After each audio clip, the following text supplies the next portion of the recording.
Tap to agree to a new privacy notice. No thanks. Busy right now. Yep.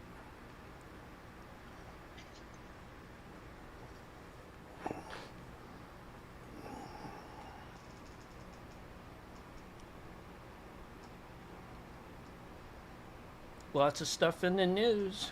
Oh boy. I'm sure you got it packed for tonight, huh?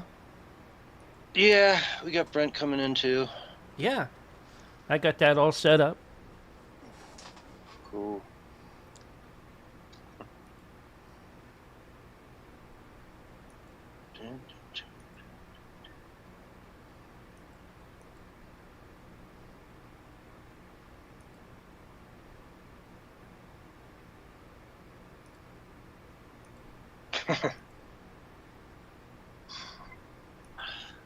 Joe Biden.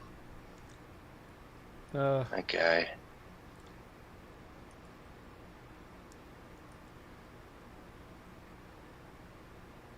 Okay, I think I covered that. Let's see here. Okay, I think I covered. Yeah. Okay, so does that give me 15 tabs? Only 15? I got like 100 up. No, not that many. 15's good if I have Brent in the first hour, because that's, basically an hour's Not that. worth of stuff to cover. Yeah. And a lot of it's about the war, but probably 4 or 5 of them are about the war. Yep.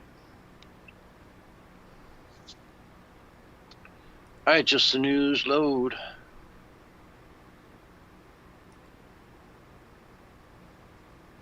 There we go. Yep. Run so hard. There you go. You gonna check them out to see if they play? I don't know if I'm gonna play anything. I guess I gotta look. There might be like one clip in there I need to play. Hey, Roger, how's it going? Awesome. You restreaming for us tonight? Cecilia in the kick chat as well. You shout out. Cecilia. Yeah, we missed her.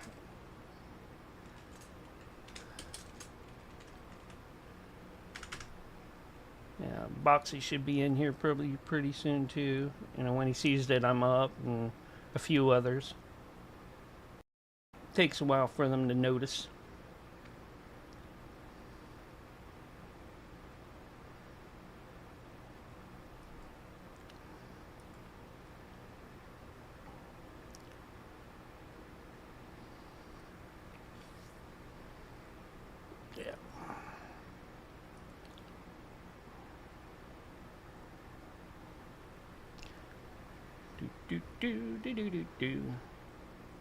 Let's see here if I have any messages. No, I don't have a chat notification. That's odd. I always have a chat notification, and there's never anything there.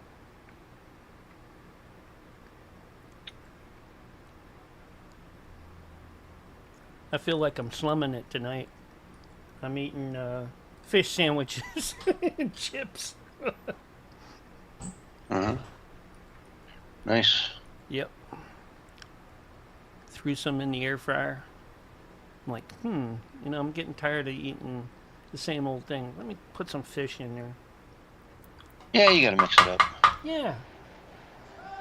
You don't mix it up, man. Stomach says something to you later, Hello. Zoom Games. What's going on, everybody? You are. Just like CS. What's up, Barry? I want to welcome everybody with some beautiful ASMR sounds there. That was me tapping a non-GMO Meyer Lemon Club soda. Well, nice. Good for you. Oh, I thought you were, promoting Aryan soldiers making recordings. That was actually... which David Hogg does. Oh, yeah? Okay, yeah. Playing them He made a song about Aryan soldiers making recordings. Making what kind of recordings? ASMR, all right, just ASMR. It's like Nice. he just used the name, the initials to do that. I was like, okay, well, that's kind of a David Hogg thing, Mm-hmm. He needs to write a song about the last 4 days, how we've had grayouts here in Tulsa, Oklahoma. Gray No outs. sun. Have you really? Yeah, oh yeah. 4 days in a row, dude. No sun whatsoever. We get sun maybe once a week. And then, we'll see a little bit of sun maybe twice a week, before they start spraying again.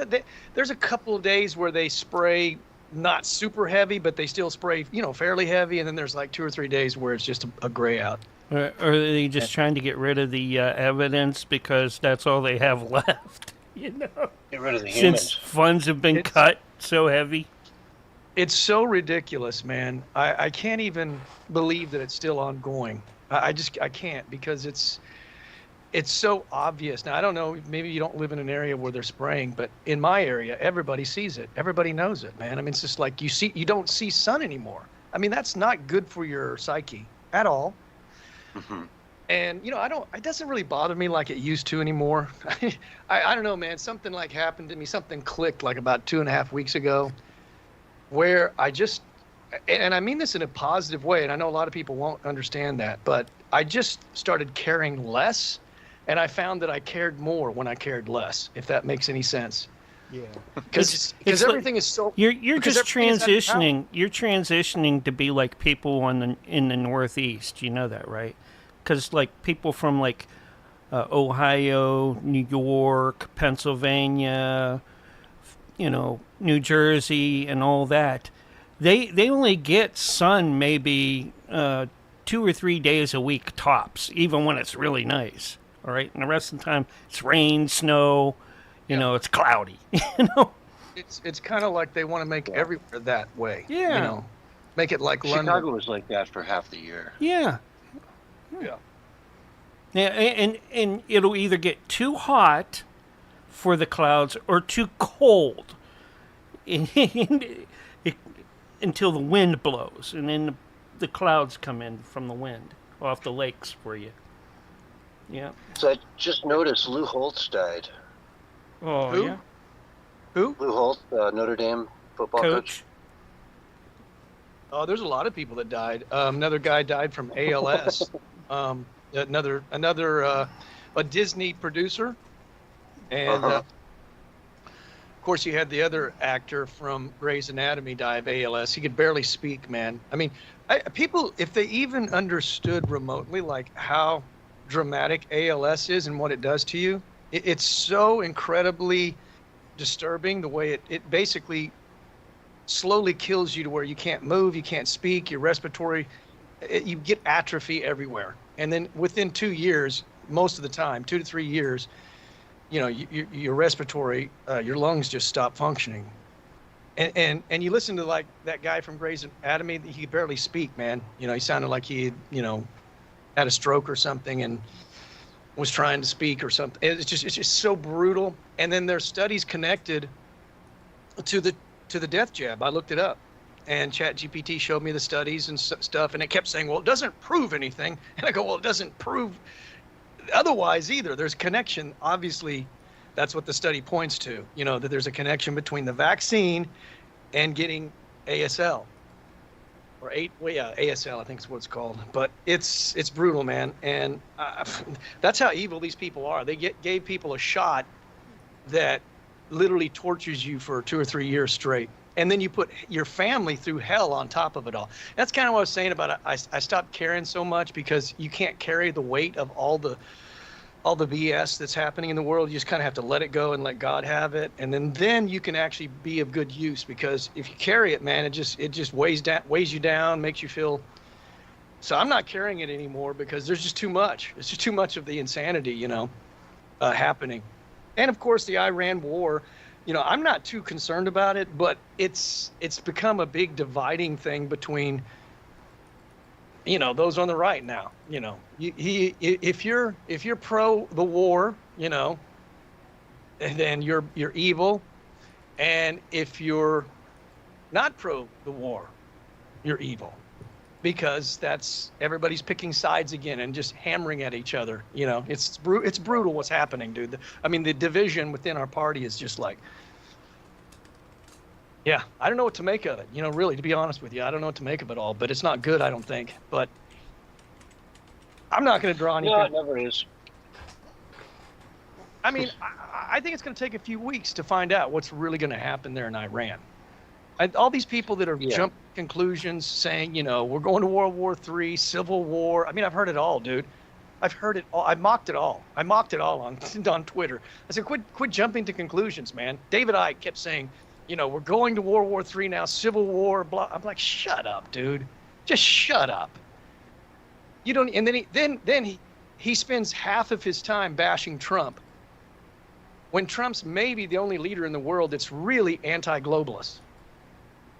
Mm-hmm.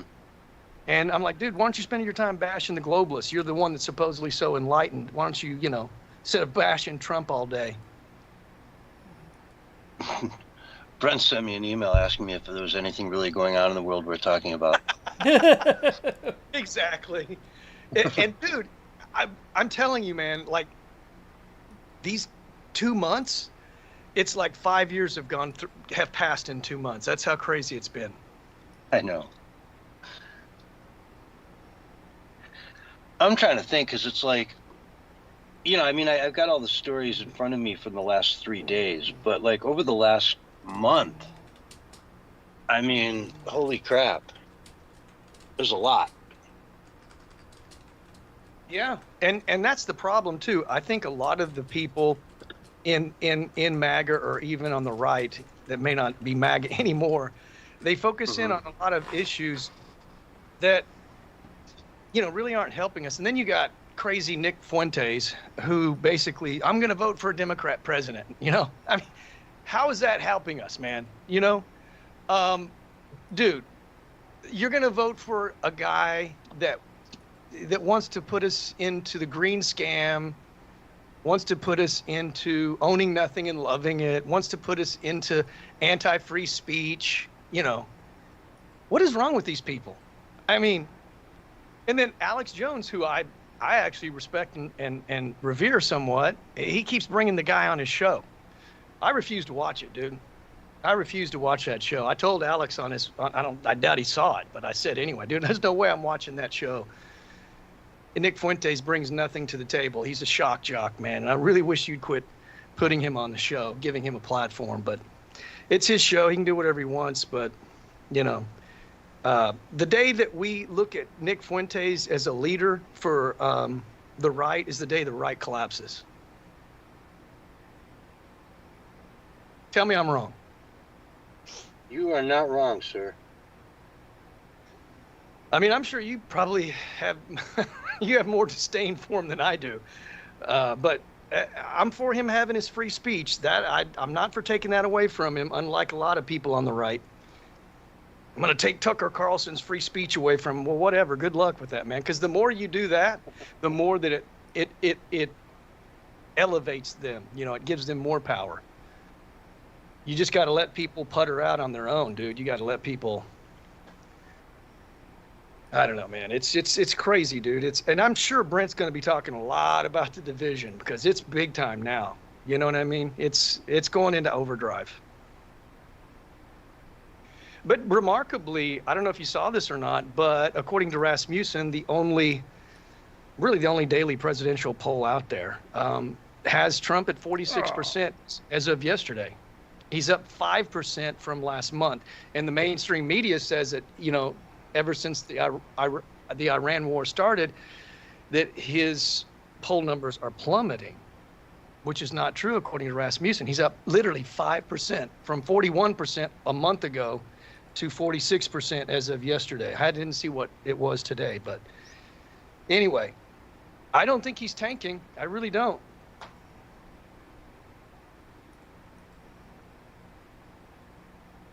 What do you think, man? You think he's? I don't think he is. I think he's doing fine. I've seen a few polls showing that he's actually got a couple point bump from this war thing. I've heard that too. If it ends quickly and works out successfully for the Iranian people, then I think it'll be a huge, success. It was not, more than a month ago when they were screaming no war for Venezuelan oil and all that stuff. And I mean, that took all of 3 hours and it was completely over. So if we can do this in 30 days and boom, you're out, I'm all for it. If it takes 30 years, then I hate it. And I don't understand the doom and gloomers like Owen Schroyer and all these people like him, Mike Adams, Stu Peters. They're all so against regime change. How is that bad? If the Iranian people are literally freed from a dictatorial Islamic dictator, how is that a bad thing for America, Iran, and the world? I really want to know how that's a bad thing. I don't get that.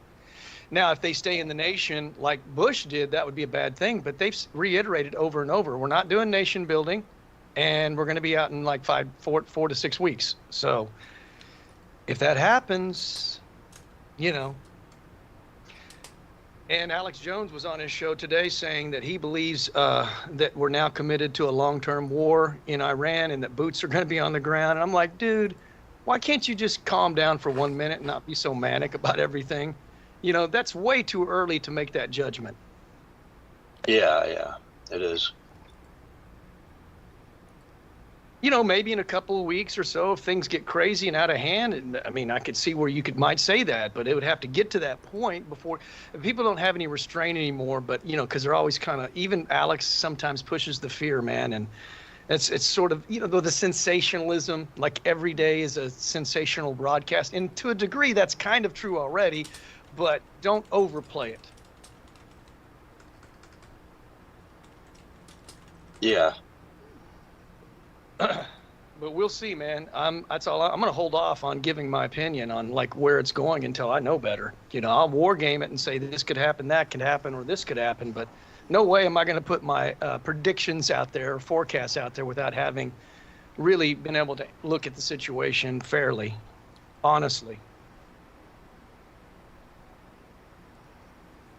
Yep. Sorry, I'm scanning through some articles here. I'm just trying to find some things here. I'm only 1 hour today, so I'm getting in whatever I can. Yeah. Sure. There you go. Don't mind me. I don't want to get into your coverage or anything, but it's pretty exciting. I mean, here's the thing too. Everybody's pushing this doom and gloom, and they're ignoring all the positive things happening. Right? That's the thing that I'm talking about. That's a skewed perception. That's a skewed reality. That's not being fair, and it's not being balanced. That's not being nuanced. Look, Dan Crenshaw just lost, man. Awesome. Rhino establishment lost. I mean, that's a sign that the times are changing. It looks like Brent's coming in. There we go. Oh, nice. We got him early tonight. Hey, Brent. How's it going? Good. Hey, Mark, I forgot to send you a book. I just thought of it today. I will send it out tomorrow. Sounds good. Did you ever get a hold of whoever needs to get those PSAs to me? Yeah, I did talk to Felissa about it. We are going to do it. She's been buried planning she's part of this whole American 250 tour across the country. And so we just have to get around to it. And smoke's clearing a little bit, so we will do that. Sounds good. All right. Cool. Just if you have clips and things like that you want to send too, I'll add those into the streams. I do stream almost 7 days a week. They'll let clips and bumpers go through in the audio, and if you have video of the logos. That's what I need. Not video of the logos, but graphics of the logos for just the news and whoever's you're representing at the time. I want to do everything we can to help you. Well, I appreciate that. And you did say I know it's in an email, but it's 30 seconds, right? Yeah. Yep. 30 That's seconds pretty standard. Graphics. Yeah. Yep. Got it. 30 I'll seconds. get on that. Yeah, up to a minute. Yeah. We can do up to a minute, but usually 30 seconds is pretty standard. Got it. Brent, I don't want to Yes. interrupt, but you just mentioned that Felicia is part of that 250 America tour. Is that the one that's going around with all the original documents and stuff? Or which tour is that? So it has, there's exhibits of the Constitution, Declaration of Independence. There will be an exhibit of, sorry, something just popped up randomly on my screen. There we go. There is something included that is called the Philadelphia Declaration that actually came out of the work of a group of think tanks that came together in Philadelphia and 2 years ago, April. Oh, cool. And that united around the idea of individual liberty and personal responsibility, and created a strong statement in that regard, sort of as a roadmap for the next 250 years. And that'll be part of it too. And there's live music performance. There'll be some Common Ground campus stuff included. So I'm not involved in planning it at all. I'm involved in listening to her share about the planning, but I'm not smart enough to be involved in the planning. So a man's got to know his limitations, as Clint Eastwood famously told. Right. So yeah, I have an article up here from Just the News I was going to cover tonight. National Archives Freedom Plane begins journey across the U.S., taking founding era documents to museums. So very cool. That's I was going to cover that tonight. So that is a different thing. That is something that Trump's doing with. So that's just those documents. But the other tour that's more encompassing. These are going to be like 3-day fairs almost, right? 2 to 3 day fairs in at least 26 locations to start, and then others added along the way. But it's going to be more of a celebratory interactive experience event. With exhibits and things to do. I got to grab my. I'll tell you what. When you save it for now, when we go live, I'll ask you about it again. You can tell me all about it in great detail. Well, actually, on some level, I'd rather not do that, and the reason is because I'm not an expert in it, and I don't want to say something wrong. So, gotcha. If that's okay. Well, I really don't have much of anything else to talk about. There's not much going on out there. I mean, the Bears might move to Indiana. That's what I was going to lead with. I sure hope they do. I, as a lifelong Packer fan, it would thrill me to see the Chicago Bears leave Illinois. I would just love that. It's kind of like the Grinch wanting the Who's not to sing. So I'm cheering for the Bears to move. Yeah. So Brent, when are we going to invade Mexico, Brent? When are we going to invade Mexico? Yeah, that's what we should be doing. We're not doing that. I don't know. Maybe the Bears will move to Iran. There's probably some that's a possibility. My goodness. And there are a few things going on. Oh, I thought they'd move to further north, like Canada. They could do that, but they'd have to learn to play hockey because the Canadians certainly don't understand football. I grew up watching Canadian football. I'm not really sure what it is. Hey, Brent, you came in a little early tonight. Pardon me. So there's a tradition we have to do here in this chat before every show, and that is approximately 3 minutes before the show, we have to leave the room and then come right back in about 2 minutes later, and that allows the timer to kick over again, just give us a fresh hour. So I should hit the same link in a few minutes? Exactly. Yeah, in a few minutes we'll ask you to hang up, and then just Mark will probably call you right back. Yeah. And then we'll be done with it. Easy peasy. All right. Okay, I'm elderly, but I can do That's this. why we normally bring you in like just a few minutes before the show. But you're always welcome to come in. We start a half hour before the show starts and just sit and hang out. I'm pretty All quiet right. typically because I'm organizing all my articles and everything.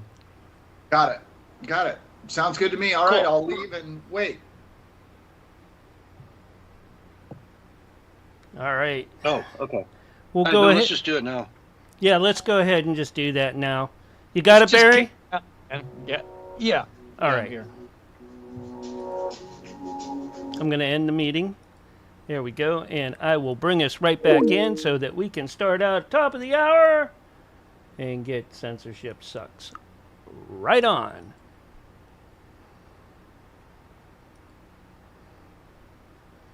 Uh-oh.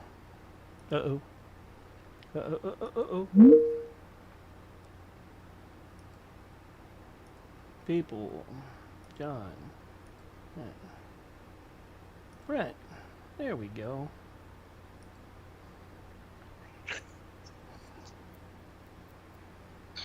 All right. Okay. All right. That's man. right.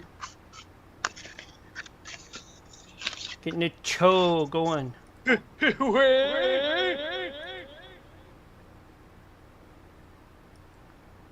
There we go. BH? Who's BH? Brent. Oh, okay. I Brent. got It's Brent. Makes sense. Come on now. It's Brent. Well, I'm just used to seeing a face, man. That's all. He's here. It is. Yeah. Hey, Brent, you are muted right now. There you go. Oh, you're still muted though. I don't see his Uh-oh. face. There you go. We How's hear you that? now. That's We better. Good. Oh, yeah. All right.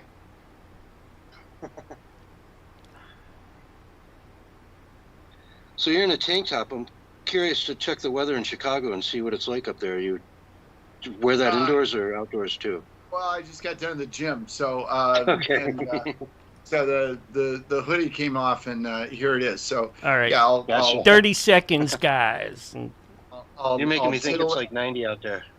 No, I'll titillate the over 90 female audience. It's my target demographic. There you go. Look out, cats, dogs, and kids. Here it comes. 5, 4, 3, 2, 1. And you are live and on the radio side for the very first time right now. Hello, everyone, and welcome to the Censorship Sucks Roundtable Radio Show, Wednesday night edition, March 4th into 2026. And as it is the first Wednesday of the month, it is tradition around here to bring in our favorite guest, co-host even, heck, host by now, Brent Hamachek. Brent, what's going on? How are you doing today? I couldn't be any better. Be really careful about promoting me to a level of incompetence. So I would leave me right at guest, because even co-host is probably above my skill set. So it's good to be here. Good to be back. Always love this every month. Yeah, it's always a pleasure. I know how you look forward to it. It's kind of like the one thing you've got going, huh? Yep. Yeah, this is it. And I mean, and it's nice. We do an hour, and then they serve us food, and then we play bingo at the senior center. And so I like that. And so it works out well. You know, the timing is great. Bingo's at 7, and it's all good, man. Okay, well, that's fantastic. Now, I know I often have a habit of asking you long loaded questions. So tonight I'm just going to throw it right out there and say, what's your opinion, your thoughts about what's happening with this war in the Middle East? Well, it's a bunch of them. Let me start in an odd spot. And Okay. that is, so I got up at about 6:35 on Saturday morning, wandered down to make some coffee, picked up my phone, as I always do. Right away, I check, see what came in overnight. And I look at text messages first, you know, because those are, you know, generally my responses to my ads in the personal section. And I had a text from an old high school friend at 6:36. I picked up my phone at 6:38. Why am I telling you all this? I'll tell you why. And the text she had written 2 minutes earlier was, well, we're at war. So I immediately had a sense of what she meant. And then I flipped to my emails instead and got all my breaking news from Just the News and the New York Times overnight and read about what happened. And then something really interesting happened. And that is nothing happened. So I've got a group of high school friends, class of 1980, 13 of us. We text all day long about everything you can imagine, stuff in the news, old girlfriends, you name it, we text about it. It goes on all day long. For the entire day, the guys were texting about different things off and on. Nobody mentioned the war. I had 3 phone calls on Wednesday on what I'd call sort of business or professional things from different people, all very intelligent, all highly educated, all very informed and up to date. I deliberately didn't say anything. None of them on the phone calls mentioned the war. I had dinner guests on Saturday night. Didn't talk about it. Nobody talked about it. This pattern has continued in meetings I've had in a couple of professional organizations, some video meetings I've had, other personal encounters where nobody's talking about it. Now, I understand there's stuff on social media, but here's what's fascinating to me, and that is we are at war, and people that, by the way, when the tariff ruling came out a few weeks ago, my phone blew up. I had all kinds of people text me about the tariff ruling. Some were surprised, some weren't, want to know what I thought. Talked to some people. I talked to people on the phone and they'd say, so what do you think about this tariff thing, right? Nobody's talking about the war. I don't know what that signifies, and it's anecdotal, but my anecdotes for other things are very different. So here's now we'll go back to the war proper. I think that this is a very uncomfortable moment for virtually everybody in America. And it's for virtually everybody for a couple of reasons. Number one, there's just a whole bunch of folks that didn't want us to do this, period. And then there's a whole bunch of folks who are big supporters of Donald Trump, who know full well he ran on a campaign of not doing things like this, and he just did. And they're not exactly sure what to say about that. And they might be able to talk to others of their own sort of association, right, about it very comfortably. This is an uncomfortable subject for people. What has just happened is that we have just spilled a glass of water all over the globe. We have no idea where it's going to run. We are getting daily reports from Washington that are contradictory about it in every way. There seems to be no clear end in mind. You know, the old great, was it Stephen Covey, start with the end in mind? Doesn't seem to be an end in mind. If there is, by the way, it's not been articulated to us. To the extent it's been articulated different ways. Why we got into it in the first place has been defined, redefined, definition thrown out, redefined again. For example, Marco Rubio comes to the podium a couple days ago and says, we did this because Israel was about to do it, and if they did it, it would put us at risk, so we did it first to prevent that from happening. Okay, let's pretend for a minute he was telling the truth. Always fun with a politician, right? It's a hypothetical. Let's pretend he was telling the truth. Trump comes out the next day and says that's not true. Well, okay. Well, then let's pretend he's telling the truth. Somebody somewhere is telling the truth, or nobody is. But the truth of the matter is that this is extraordinarily serious stuff.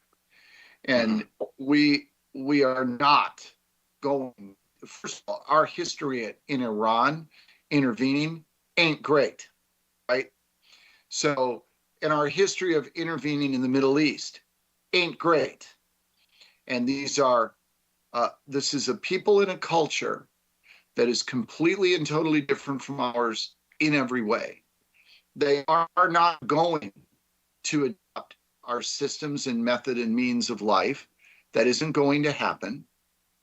And more to the point, here's to me, the biggest thing in the whole thing is a really simple statement Trump made a couple of days ago when he was asked about ground troops. And he said, not ruling it out. Excuse me, what? We're thinking of sending troops into Iran? By the way, the entire 50,000.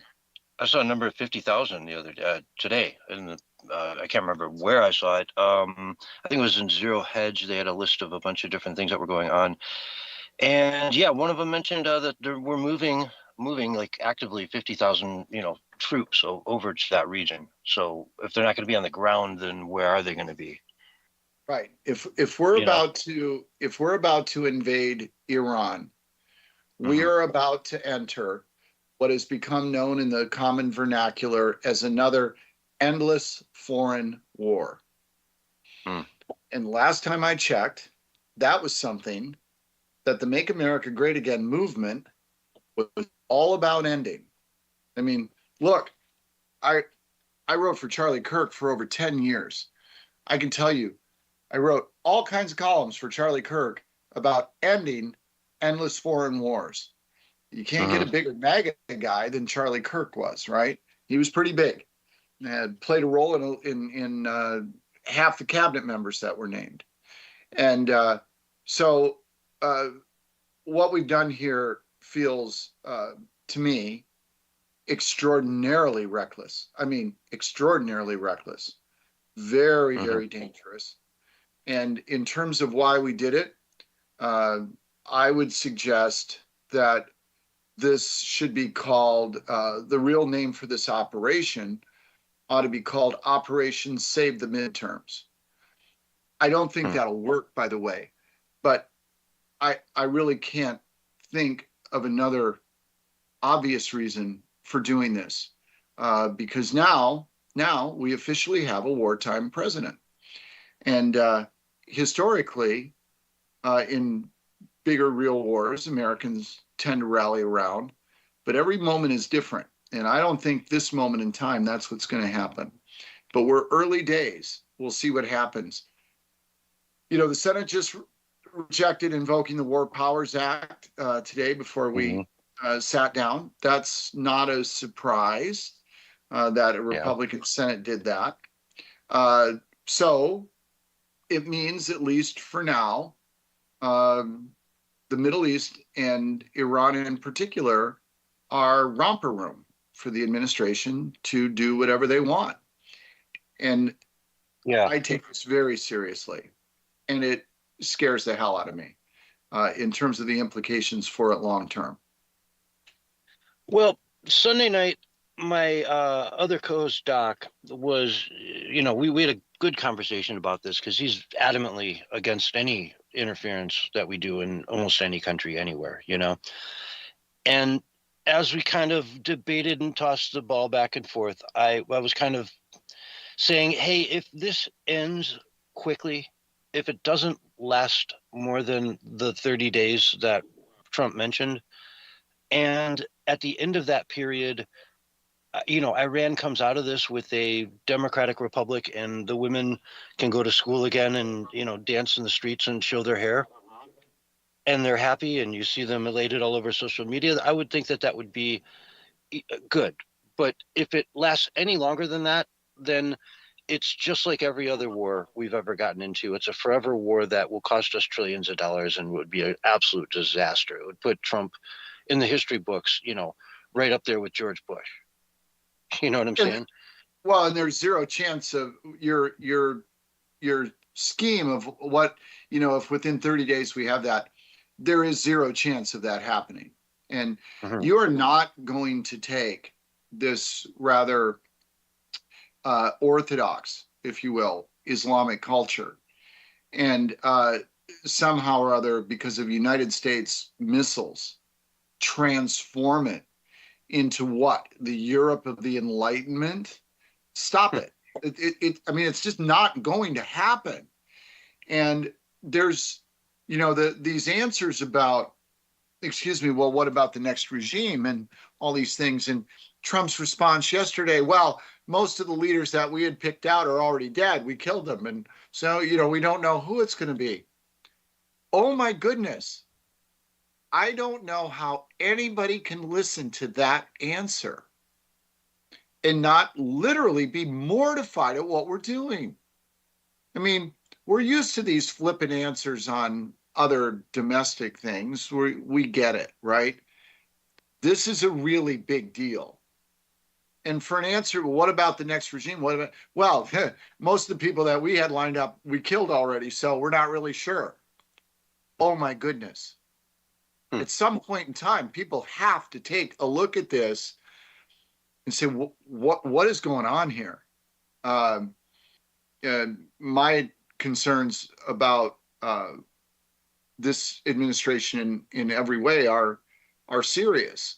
Lost in the flood of the Iran war is the fact that, a handful of days before that, this announcement came out about an executive order that's going to come out relating to the midterm elections and mail-in ballots, the whole bit, right? And how Trump's going to sign this order. It's going to be airtight, and he's found a way, and he's going to do it. So we got busy with the war, so that hasn't happened yet. And look, I understand all about the 2020 election. I read the paper, okay, I get it. But there is no executive order he can sign in this regard that, well, I set the over-under at 10 business days before a court stays it, because it's unconstitutional. He can't do it. He's going to do it. And people cheer for it, right? They're like, yeah, yes, right. We need this election thing. Good. We're going to finally do something.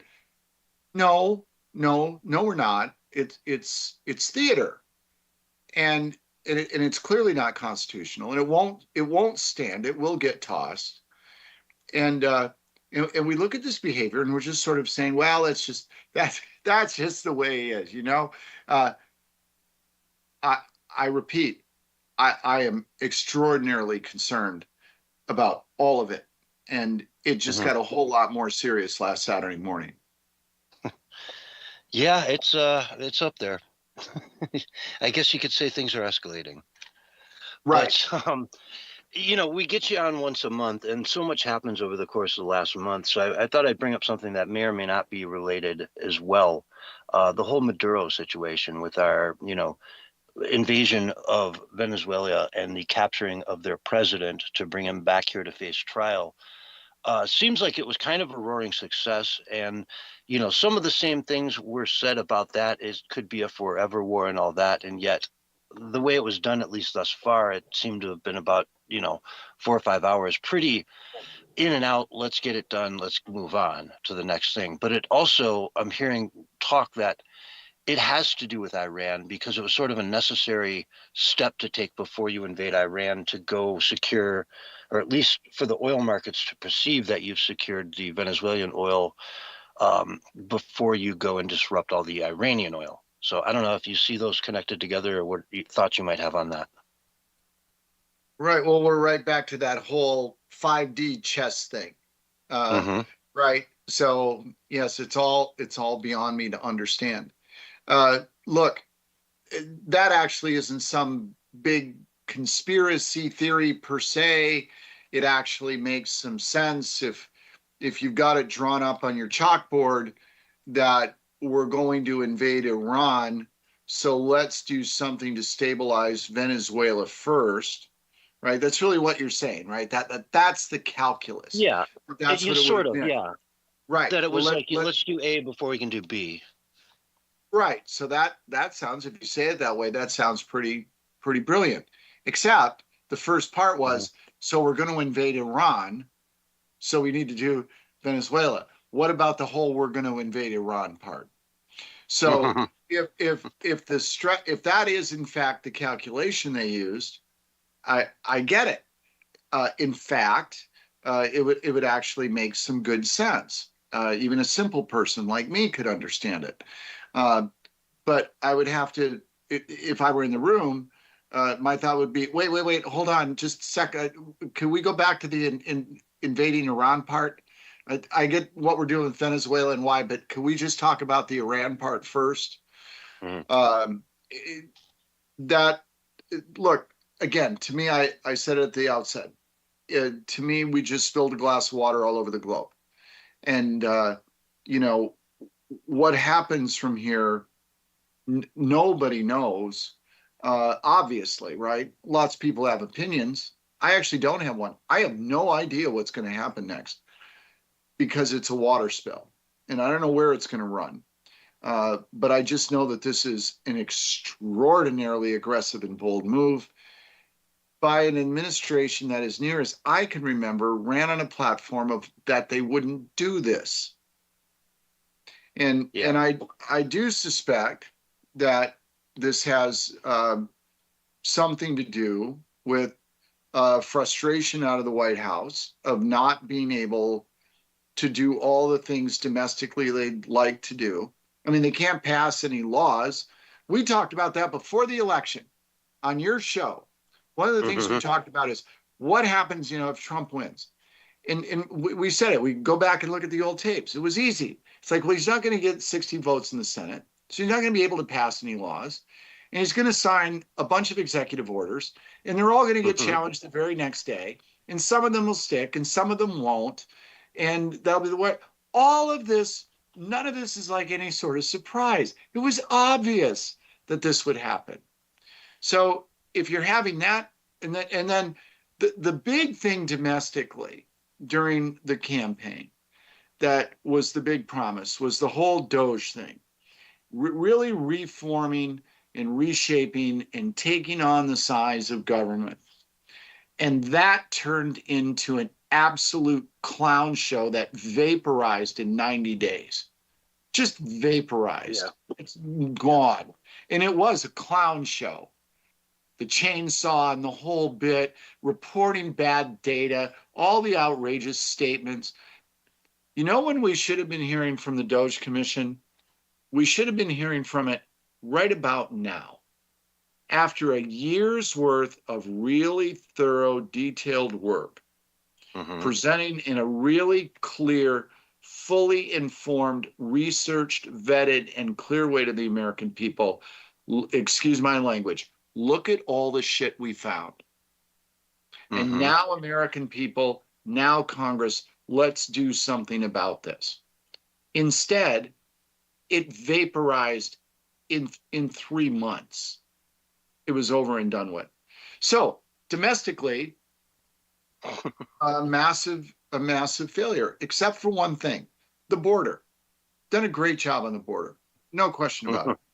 Absolutely a great job. And so hats off for that, right? The inflow of illegals has stopped. And I think every American should be grateful for that. The president gets full credit for that. Full credit. That's him. He did that. Well done. Yeah. The rest of it, guys, oh my goodness. Yeah, under your plan, though, we wouldn't have had been introduced to big balls. So, if anything, we got that out of the whole S show that Doge was. Right. There is that. So little blessings, right? There you go. Yeah. Little blessings along the way. Small wins and we can get them. Yeah. Look, I don't know what's going to happen between now and November. But when we get to November, and if in fact those midterm elections throw the House back to the Democrats, impeachment, all of this just comes to a screeching halt. And then what you're going to see are even more executive orders and even more aggressive behavior over the next 2-year period, all but assuring the fact that there will not be a Republican president elected in 2028. That's the path I think we're heading on.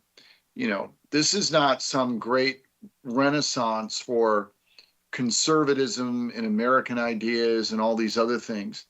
This actually could be just the opposite. This could lead to a massive rejection.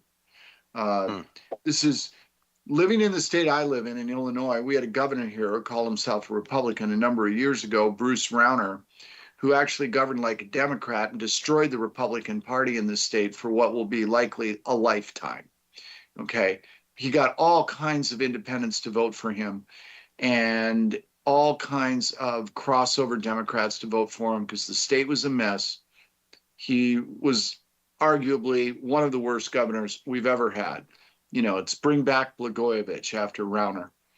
And today the state's firmly in the hands of J.B. Pritzker. It has slid further into the abyss of collectivism and governed by the public unions, massive deficit, all of it, right? It has slid further and faster than it ever had. This could be the same thing, not done the same way. Trump's not governing like some liberal Democrat like Rauner did. But the way he is governing could create a backlash amongst the independent voters and even the crossover Democrats, the union types, many of whom switched and voted for him. It could create a backlash that could cause them to go in the other direction and actually go back to the course we were on in a much faster, more accelerated way. Much like something where I am a subject matter expert, much like what happens when a drunk relapses. They go faster down that hole when they relapse than they ever did before they first got sober. I hope that's not the case, but I do think that's what people have to be aware of. We only have about 20 seconds before we got to go to break, but I noticed the other day Bill Clinton mentioned your honorable governor in his testimony on Epstein, which I found kind of interesting. So I don't know if you caught wind of that.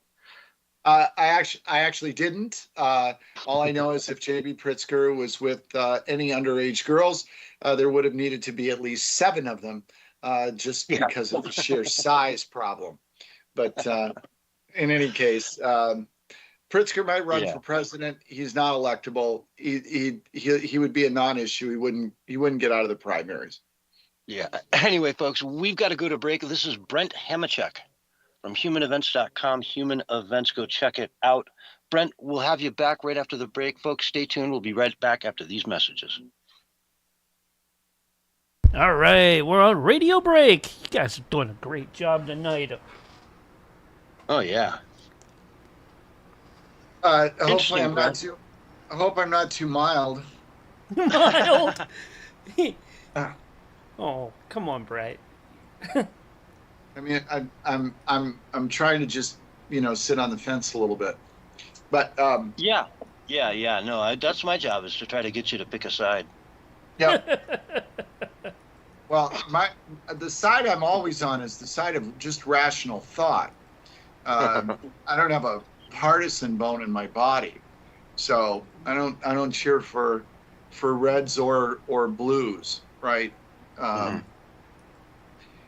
And unfortunately, I mean, we live in a country that does, even if they don't cheer for Reds or Blues, they have to choose a red or a blue. And there are some differences. And if you like at all any sort of a notion of a traditional America, the only place to even find vestiges of it is in the Reds. So if you do things to chase people from the Reds and chase them to the Blues, well, then you're going to get more of that collectivist mentality.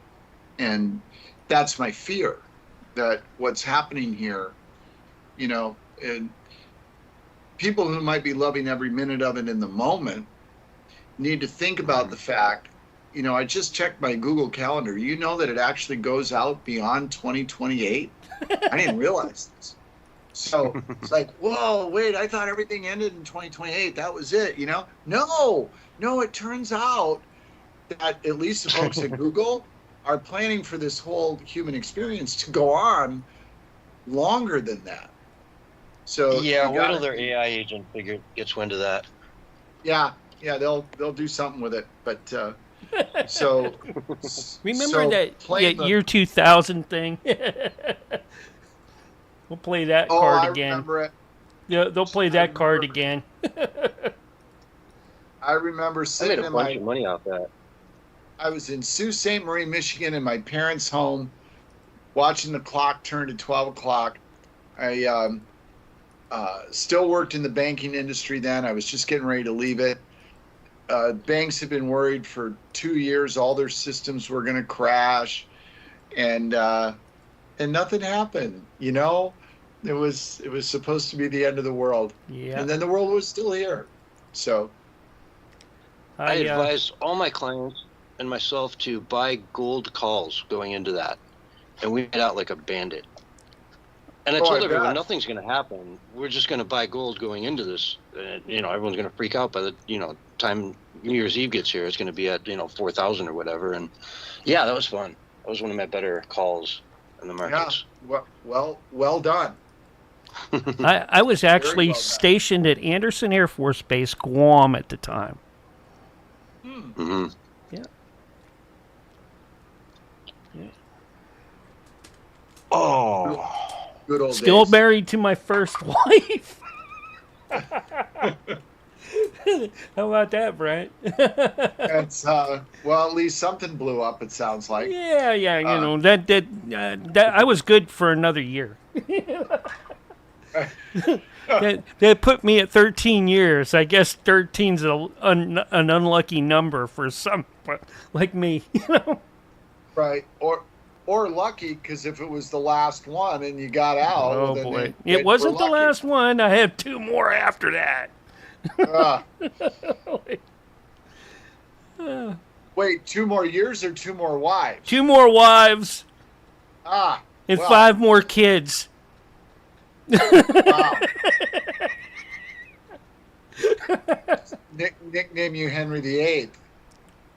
Well, I didn't find what was her name? The one that got beheaded. Anne Boleyn. Anne Boleyn. Yeah, I didn't have an Anne Boleyn. Yeah. Yeah. Killing them stopped the answer. Yeah. Yeah. There's other. I'll leave it. No, they're the ones that kill you slowly. Anyways, here's your countdown: 5, 4, 3, 2, 1, and you're back live and on the air right now. Hello, everyone, and welcome back to the Censorship Sucks Roundtable Radio Show, Wednesday night edition for March 4th, 2026. And with us tonight, of course, back for the second half of the first hour, Brent Hamachek. What's going on over there, Brent? Hope everything's going phenomenal in your life. Well, I'm back here, so that's good, which means I lived another month, and we don't take that for granted at my age, right? So yeah. That part's good, and all things are good. It's we just had a pretty good conversation in the last half hour. There's a few things going on, and in the world and in the country, a lot of those things to me, looking at it, they're unsettling. And can even be a little bit frightening, but it is so extraordinarily important to realize that each and every day for all of us, unless you're in a position of some sort of decision making in government, which probably virtually nobody in the audience is, I'm not,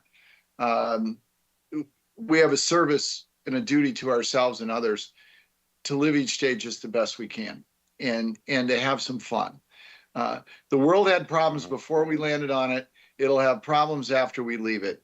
And so the fact that it has problems now makes it Wednesday. So enjoy Wednesday and just have some fun. I have fun every day. It doesn't mean I don't take things seriously. It doesn't mean I don't care. It just means that I have the perspective. It's the old serenity prayer, the wisdom, the courage to change the things I can, the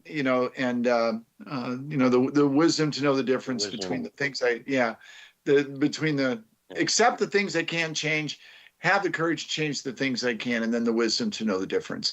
And I know I can't change much of anything. So I've got that wisdom. So I'm good. Thanks for asking. Excellent. Now, you are, of course, part of the human events team. Also, you were recently sort of purchased by Just the News, or absorbed by Just the News. That's right. And prior to that, human events purchased Post Millennial. Okay, so we've got this amazing universe of some of the most, honestly, the most intelligent minds in the conservative world, or libertarian, or whatever perspective each are coming from. And it's pretty impressive to see. And honestly, it's just to even be tangibly sort of associated with some of these people through you, vicariously through you, I should say, is quite an honor. So always good to have you. Now, I've got an article here from Post Millennial that also taps into one of your other driving forces in life, which is Common Core Campus.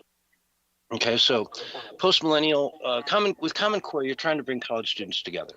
Common ground, by the way.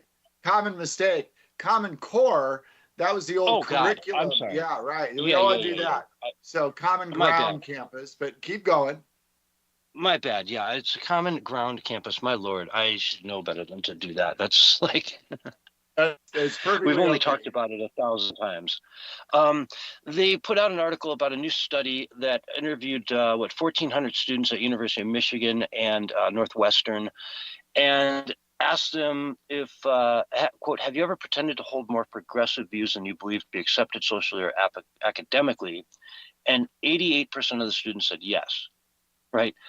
The majority of them found, in the 80% plus, found that if they put their honest views into some papers for certain teachers, they would get graded down for it. Some people said, hey, gender identity should override biological sex in athletes, but 91% of them said they would not say so in public. It's really interesting, because I see how this juts up against your Common Ground efforts. Right. And really puts you in a hard box to crack when 91% of the people out there can't feel to speak honestly about their true beliefs. So how do you guys get around that? What's the answer to get people to just start, being more honest about their true beliefs? Well, so that's a great question. And so there's a couple of different components to this. Well, there's several, but so one is the very real fear about academic reprisal for views that are sort of, I don't know, in the time uncomfortable. This isn't new, by the way. So my oldest daughter was in college, 17 years ago. And I remember, I'm reasonably intelligent, academic, and able to write myself. And so she had turned in a paper, and I think the topic was related to abortion. And in her particular view, she was, had some feelings against it, and she wrote the paper that way. And she was given a D on the paper. And so she gave me the paper to read. And very honestly, I know she's my kid. It was not a bad paper. It wasn't. It was well written. She articulated the position she had to. She had research and other things. It wasn't an A paper. It was a B paper. It was a B. And if you wanted to be ruthless, you could make it a B minus. But it was graded as a D. And she went through the academic appeals process with regard to that paper. She made a stand, and that grade was ultimately revised. And so this is, 17 years ago or so that this happened. So students being aware of that sort of reprisal, that's a justifiable, real fear. And so then you say, well, you need to stand up for yourself and write the paper anyway, or speak up in class and do all that. It's easy for us to say that to them because it's not our future that's about to be impacted by the D on the paper. So that is a systemic problem. I think it's slowly being addressed and dismantled. Look, Trump's victory has a lot to do with that. It did give people, it gave people at least a message in academia and in corporate boardrooms and HR departments and elsewhere that this sort of intolerant behavior, we can't change the attitudes, we can't change your opinion, but there at least are people now paying attention to the behavior. That's a good start, but it ain't over, right? Now, with regard to the peer pressure part of it, so let's get out of the classroom and student to teacher, and let's talk about student to student. Yeah. In that sense, well, and what we do specifically with the Common Ground Campus program is we sit down with students and we help teach them how to talk to each other in a way that is not demeaning. It is not saying how, one of the phrases we don't want them to use is, how can you say that? Don't say that to somebody, ever. Don't say, how can you say that? Instead, if they say something, you say, that's interesting. That's not something that I would think of. I want you to tell me more about it. I want to understand why you said what you just said. Because to me personally, that doesn't make a lot of sense, and I want it to, right? This is how you can engage somebody and start to strip away some of these pretenses that we construct. And peer pressure is an incredible thing. And here's what I would say to members of your audience. This is all about fear. And there's only 3 kinds of fear. Every sort of fear falls into one of 3 buckets. There is no exception to this. You are either afraid of losing something that you have, not getting something you want, or not being liked. That's it. Think of anything in the world you're afraid of, you will find it falls in one of these 3 categories. And we have got to get young people to be less afraid. And in order to do that, we have to get young people not to cause other young people to be fearful, right? Because, you think about that setup, you think about what the student's afraid of in the classroom, not getting something they want, a good grade, losing something they think they have, a potential scholarship. With their peers, it's mostly about not being liked. And so the Common Ground Campus program, at its core, is trying to teach young people that just because I don't agree with you, don't worry. It doesn't mean I won't like you. And that's the key, and that's a long game. This is a great question. I hope the answer made sense.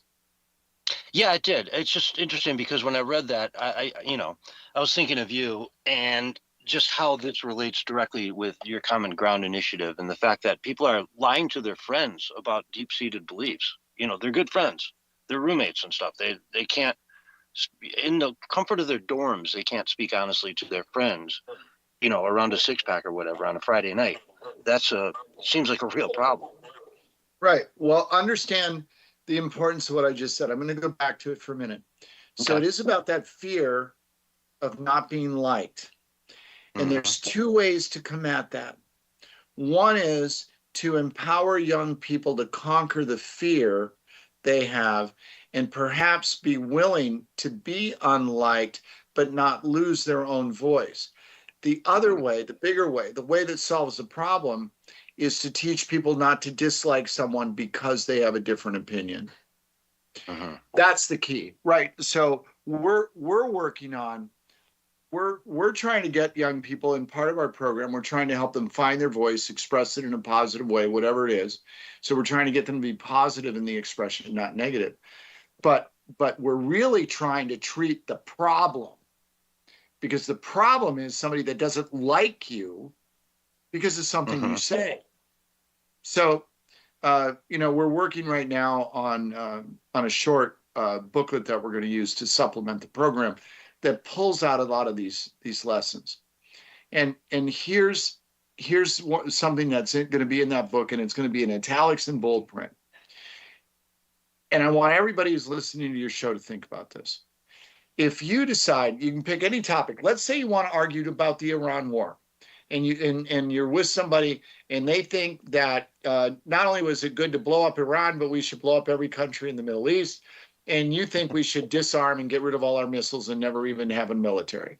All right, let's say that we've got those 2 points of view, and you want to have a conversation about that. And let's say you decide, and by the way, you're doing it with somebody who's been a good friend to you for 30 years. And you get into the conversation and you go back and forth, and you're saying, we shouldn't even have a military, and the other guy's saying, we should blow up the entire world. And let's say that it gets to the point where one of you finally says, you know what, whatever, you're right, you win, I give up. We shouldn't have a military. Okay, whatever. The minute the conversation's over, we will still have a military. Nothing in the world is going to change except your friendship. And that will change forever. So before you start to get into these conversations with people, where because they disagree with you on some important issue, that your agreement or disagreement doesn't do anything to change anything in the world, before you do that, stop and think. The only thing I'm about to change in the whole world right now is my relationship with this person. Is it worth it? I would suggest to you almost always the answer to that question is no. The problem is nobody asks it. They just get into the argument. How many families? I guarantee you, you know people. I know people who have had their personal relationships destroyed from the beginning of the Obama presidency right through yesterday. Over what?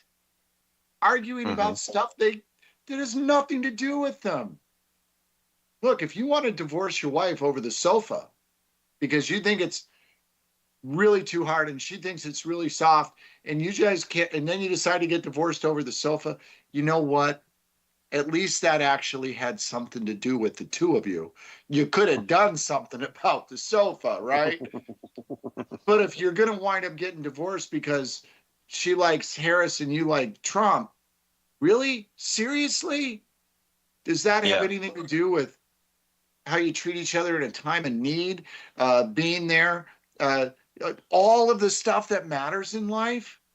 This is ridiculous, what we're doing to relationships in this society. Look, if you think it's really great to go bomb something, join the army. And if you think the United States ought to disarm, then join an activist group that's trying to pass legislation to disband the military. If you want to get involved, if you want to change something, get involved with a group and try to make a change. But if all you're doing is arguing with somebody close to you, stop it. Do better. Excellent. That's really good advice. I've never looked at it from that perspective, and it makes so much sense. I mean, pro-abortion, pro-life. Okay, so the family breaks up and, they don't talk to each other anymore. What has that actually accomplished? Nothing. Right. Zero. What does it change? Nothing. It's just you guys getting pissed at each other over something that nobody has any control over anyway. And I mean, hey, in your own life, if you don't want to have an abortion, don't have one. If you want to have one, go have 3. Right. I mean, this is at the heart of all the problems that we have in this country, is that we want to take a disagreement with someone and use it as a way to eventually just disown them. We're swiping left on relationships over differences in opinion instead of holding on to them because of the content of what the people actually do for one another. And that's a tragedy. When it happens on a personal level to you, it is a personal tragedy. When it's happening all over the country, it becomes a national tragedy. And that's exactly what it's become. And I know that I not only have lost friends over time, over my their my opinion on something. I can tell you about relationships I've lost where people have walked away from me. I can even do better than that. And this happens way too often. There are people who haven't wanted to talk to me, say, over the last decade, not because of my opinion on something, but because of what they perceive my opinion would be. We didn't even get to the point of having the argument, right?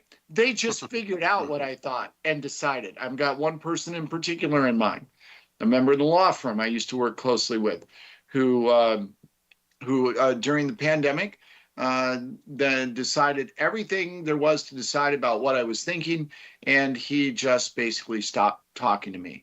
A friend that I would go to dinner with, who came to a Broadway show with my family, we got along great, and then he decided, without ever asking me a single question, he decided what I must have been, and he just stopped associating with me.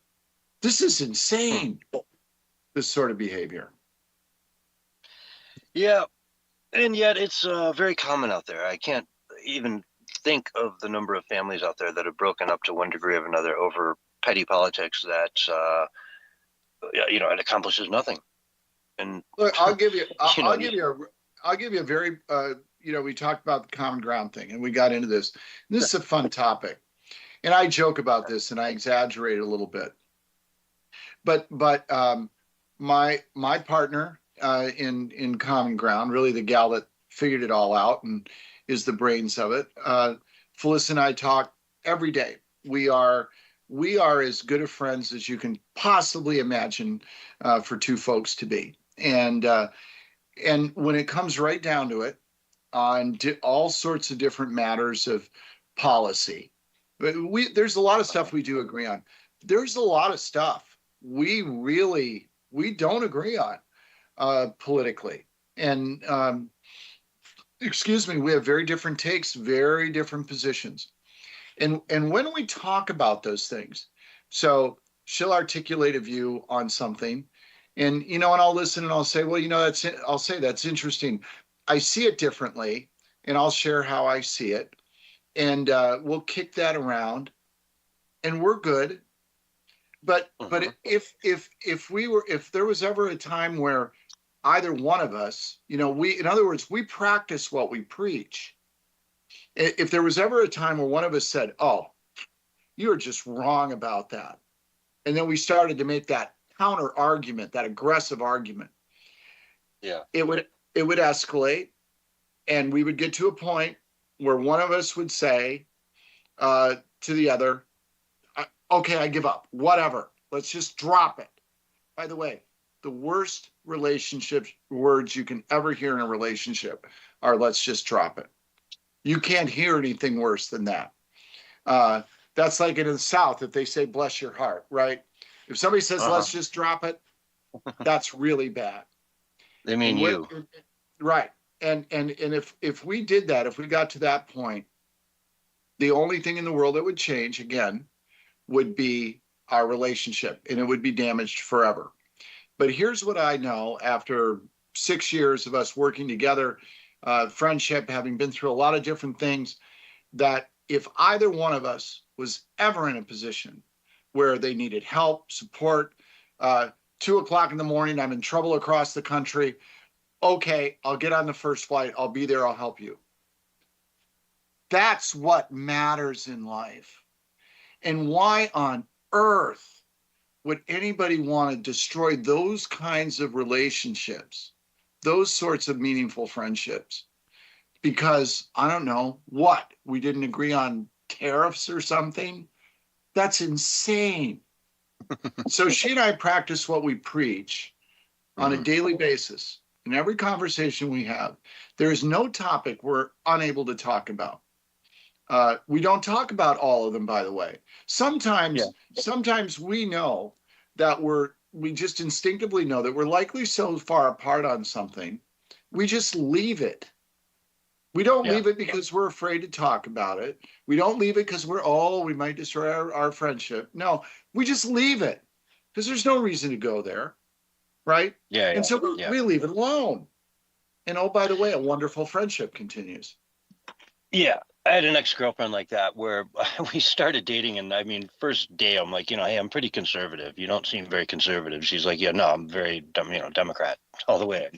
We knew, we got along great for many years, just not talking about a lot of things. Hey, what's the point, right? We're just gonna go back and forth and not agree, and so move on. But anyway, in the couple minutes we have left, about 2 minutes left in the show, Brent, we got to talk about the Chicago Bears, right? Right. Your hometown, Chicago. We got the Bears getting ready to move to Hammond, Indiana. Is it Hammond? It's a good question of where they're settling. I'm embarrassed that off the top of my head, I'm drawing a blank. If it's Gary or Hammond, I think it is Hammond. Certainly, I hope they move. I'm a lifelong Green Bay Packer fan, and there would be nothing that could possibly make me happy. Well, there is one thing that would make me happier. Here's the only thing in the world that could make me happier is if the Chicago Cubs moved to Kenosha, Wisconsin, and they tore down Wrigley Field and turned it into a dog park. That I would have tears streaming down my face. The joy that I would feel but yeah, look. Wow. The location. You just pissed off a lot of people out there, my friend. Probably did. I'm used to that. Look, I hope the Bears move. Their location in the city of Chicago is a disaster. If anybody's ever been to Soldier Field, I'm sorry. If you haven't been, good. It's a disastrous location to get to. The stadium itself is a dump. The architecture of it looks like a spaceship crashed into the Parthenon. Please move to Indiana. Go away. And, and I'll be the Grinch up on the mountain listening to see if the Who's still sing. Yeah, you get invited to a lot of parties in Chicago, don't you? Nope. Not a one. You're a hoot at a dinner party, I imagine. Right. Turning Wrigley Field, the sacred Wrigley Field, into a dog park. Oh my Lord. Right. It's just, it's an awful place, and the food's terrible. Oh, it's got great tradition. Go play in the Coliseum then. All right. On that note, you're so sacrilege that I'm just going to end this show right here. Our interview is over, Brent. Not that we're out of time, but thanks so much for coming out. Right. We'll talk to you next month. Have a great day. Thanks. I just did. Take care. Awesome. Folks, we'll be right back after these messages. We're on radio break. Okay. I caught that part off when because we're getting ready to go to break. It was like, then Brent comes in like, okay, we're going to radio break now. That was great, Brent. I love it. Soldier Stadium looks like our spaceship crashed into into the Coliseum. Come on now. Yeah, it's just it's an architectural nightmare. I mean, whoever designed the new Soldier Field renovation they did years ago, they were like really pissed off, and they were really drunk. And they were drunk. I got an idea. Here's what I'm going to do to this stadium. I'm going to do this, and they did it. And they're laughing. They're like, oh, wait till these guys see this in the morning. They're going to be so pissed off. And then they said, oh, this looks great. Yeah, let's do that. The guy who designed it was probably saying, wait, what? No, I was drunk. I was mad. Oh, no, we love this. This is brilliant. We're keeping it. Nobody's ever done this before. You know what? Sometimes there's a reason nobody's ever done something before. It's because you shouldn't do it. Yeah. And that's the Wrigley Field story. The Soldier Field story. All right. Yeah, and Wrigley Field is such a disaster. I mean, guys, what they ought to do, like for the men's room, is just take the walls down and just make the whole stadium like an open urinal. Because Okay, yeah, folks, if you're out there, make sure you're clipping this. This is good stuff. All right, I can clip this up, folks. I can feel the history. Yeah. Yeah. Yeah. Brent, and once they do tear that down, I'm sure you're going to get one of those urinal divider walls to put in your garage or something, so that you can say, "See, I got it." Yeah. Hey, on a more serious note, Brent, we're going to lose this room like any second, so I definitely want to once again thank you for coming out. But yeah. Thank you so much, if the room Brent. just dies on us, I don't want you to wonder like we hung up on you or something. Yeah. You got it. No problem. Fun stuff, guys. I'll see you next time. And Mark, I'll send you a book. All right, appreciate it. I'll be looking for it. Guys. All right, I'm gonna clear this room out, and we're gonna start it again. In a rare mood, buddy. All right. Barry, clear out. There we go. All right, that was the first hour of Censorship Sucks Roundtable Radio Show with Brent Hamachek in with us tonight. I'm going to bring us back in on the second hour. And for the second hour and final hour of the Censorship Sucks Roundtable Radio Show. It's been great. It's a great night.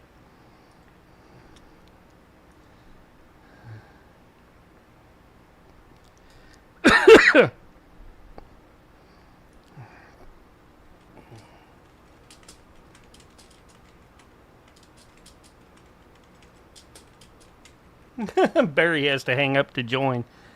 I guess he stepped away. You there? Yeah. Well, he'll be popping in anytime. So, Man, Brent was in rare form tonight. I yeah, gotta say. yeah, it was fun. It was really fun.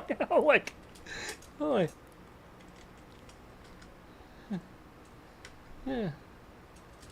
It's not often we get a jovial Brent Hamachek, you know. Yeah, he's normally very serious. She's not that funny very often. I mean, he's just by nature. We talk about serious stuff, you know. Yeah, you know, even when he says, "Oh yeah," talks about his age, and I'm like, "Come on," it's like, yeah. Come on, you're my age, buddy. You're making me feel old. I don't talk like that. Oh.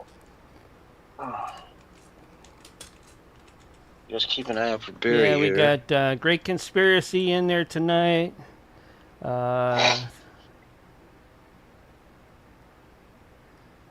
you doing, Roger, Great Conspiracy? It's good to see you out there. Roger's in with us too. Roger. Yeah, they're restreaming. Madman. Yeah. Why did you tell me? Friggin' madman. You're a friggin' madman. Why'd you tell me I had to hang up? I'd already hung up. It kept showing you as still being connected No.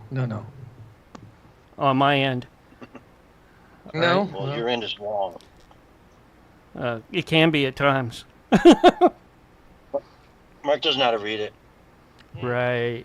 Reading a room, right? Oh, What's up, Barry? Great Conspiracy like did that, try man? to clip that out, by the way. So Good, man. I enjoyed it as always. It's always good to be on the other side listening. Right. It's funny. He's talking about things like you don't talk to people because you know it'll just piss them off, and then he goes into the whole let's turn Wrigley Field into a dog park. Yeah. Oh yeah, that was awesome. That's the definition of something you say to the wrong person in Chicago, and they hate you for life. Yeah, they just hate you for life. They Well, accomplish nothing. he's controversial. He's got to he knows how to play his cards, stir things up. You know. I missed the first 10 minutes though. I was wondering what was he saying about? I came in on the executive order stuff. Like, what was he saying about it's unconstitutional? Something about 20. Well, my first question to him was about the war in the Middle East and what's happening in Iran. Right. So, mean, he's saying that it was unconstitutional, and that if Trump does it, it's going to be disastrous. I didn't catch it because I just came in late on it. I don't know. He said a lot of things like that. Did it have any? But about 10 minutes in, we were still, I think, on the war at that point, and I might have moved on to like talking about the Venezuelan ties into it, and like, you know, how that was sort of like a prerequisite to going to Iran. I kind of came in on the tail end of that, but it sounded like he was talking about if Trump runs for a third time and he's going to do it. Did he say that? No. He wasn't talking about that at all. Okay. I was like, it sounded like he'd got some inside tip, like Trump was going to do that for certain. And I was like, that sparked my interest. That's what I thought he was talking about. I was like, oh, okay, because I know Steve Bannon said it like 1,000 times, but I haven't heard anything from Steve Bannon ever since the Epstein drops. Have you noticed that? I heard nothing about it from anybody. He's like disappeared or something. I guess I need to. Is he doing a show still? I mean, he does that every day, doesn't he? But you know, usually somebody that I know or listens to is on his show or he's on their show, and I haven't seen anything since then. It's almost like he's a plague. I don't know. Yeah, you don't see him associating with Trump like at all. He seems to still be on the same team, but Trump like has got him nowhere near any power at all. Yeah. Roger Stone tweeted out today that he took a bunch of what do you call it? Chinese money, basically $46,000, and but then he spent it on Real American News, which is a conservative news agency, you know, alternative. And so I was like, I messaged him. I said, man, you need to give a little more information because this doesn't make any sense. Like, he's taking Chinese money, but then the Chinese are giving him money to promote a conservative alternative media agency. That doesn't make any sense. Unless it's like counterintel, you know, prop kind of stuff. Yep. Okay, do you have any specific articles you want to talk about that might not be in my lineup?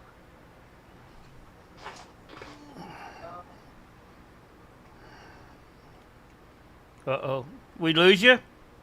No, not that I can think of. I mean, let me glance at my page and see if there's anything that I covered that maybe you didn't, but I can't think off the top of my head.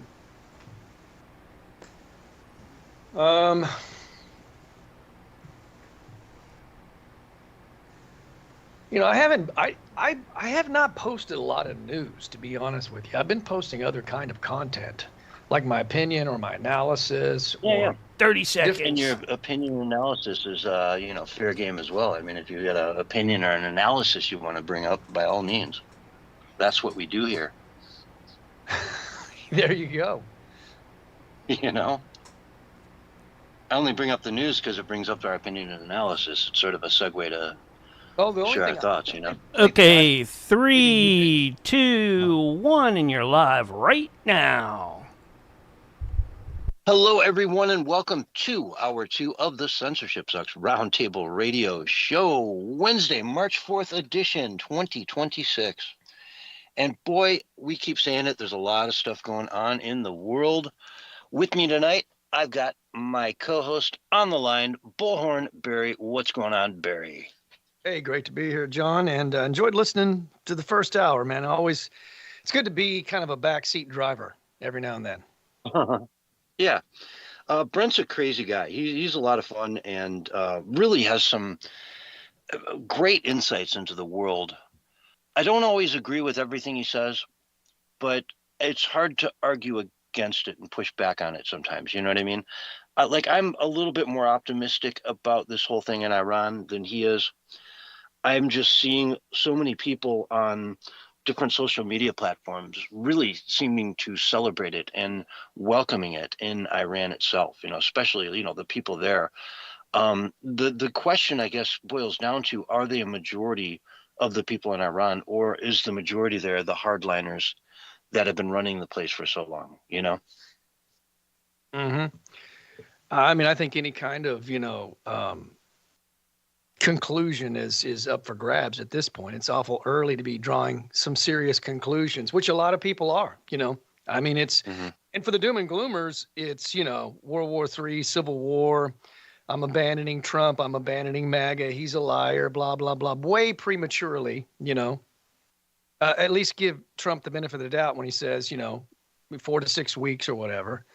Of course, he did say we're committed to however long it takes, which kind of leaves it open-ended. But, you know, after 4 to 6 weeks, if it looks like it's going to go on for months on end, I get it. But when you start prematurely jumping the gun, kind of like Alex Jones did, he jumped the gun and he said, you know, it's going to be boots on the ground and a long-term war already. He's already saying that.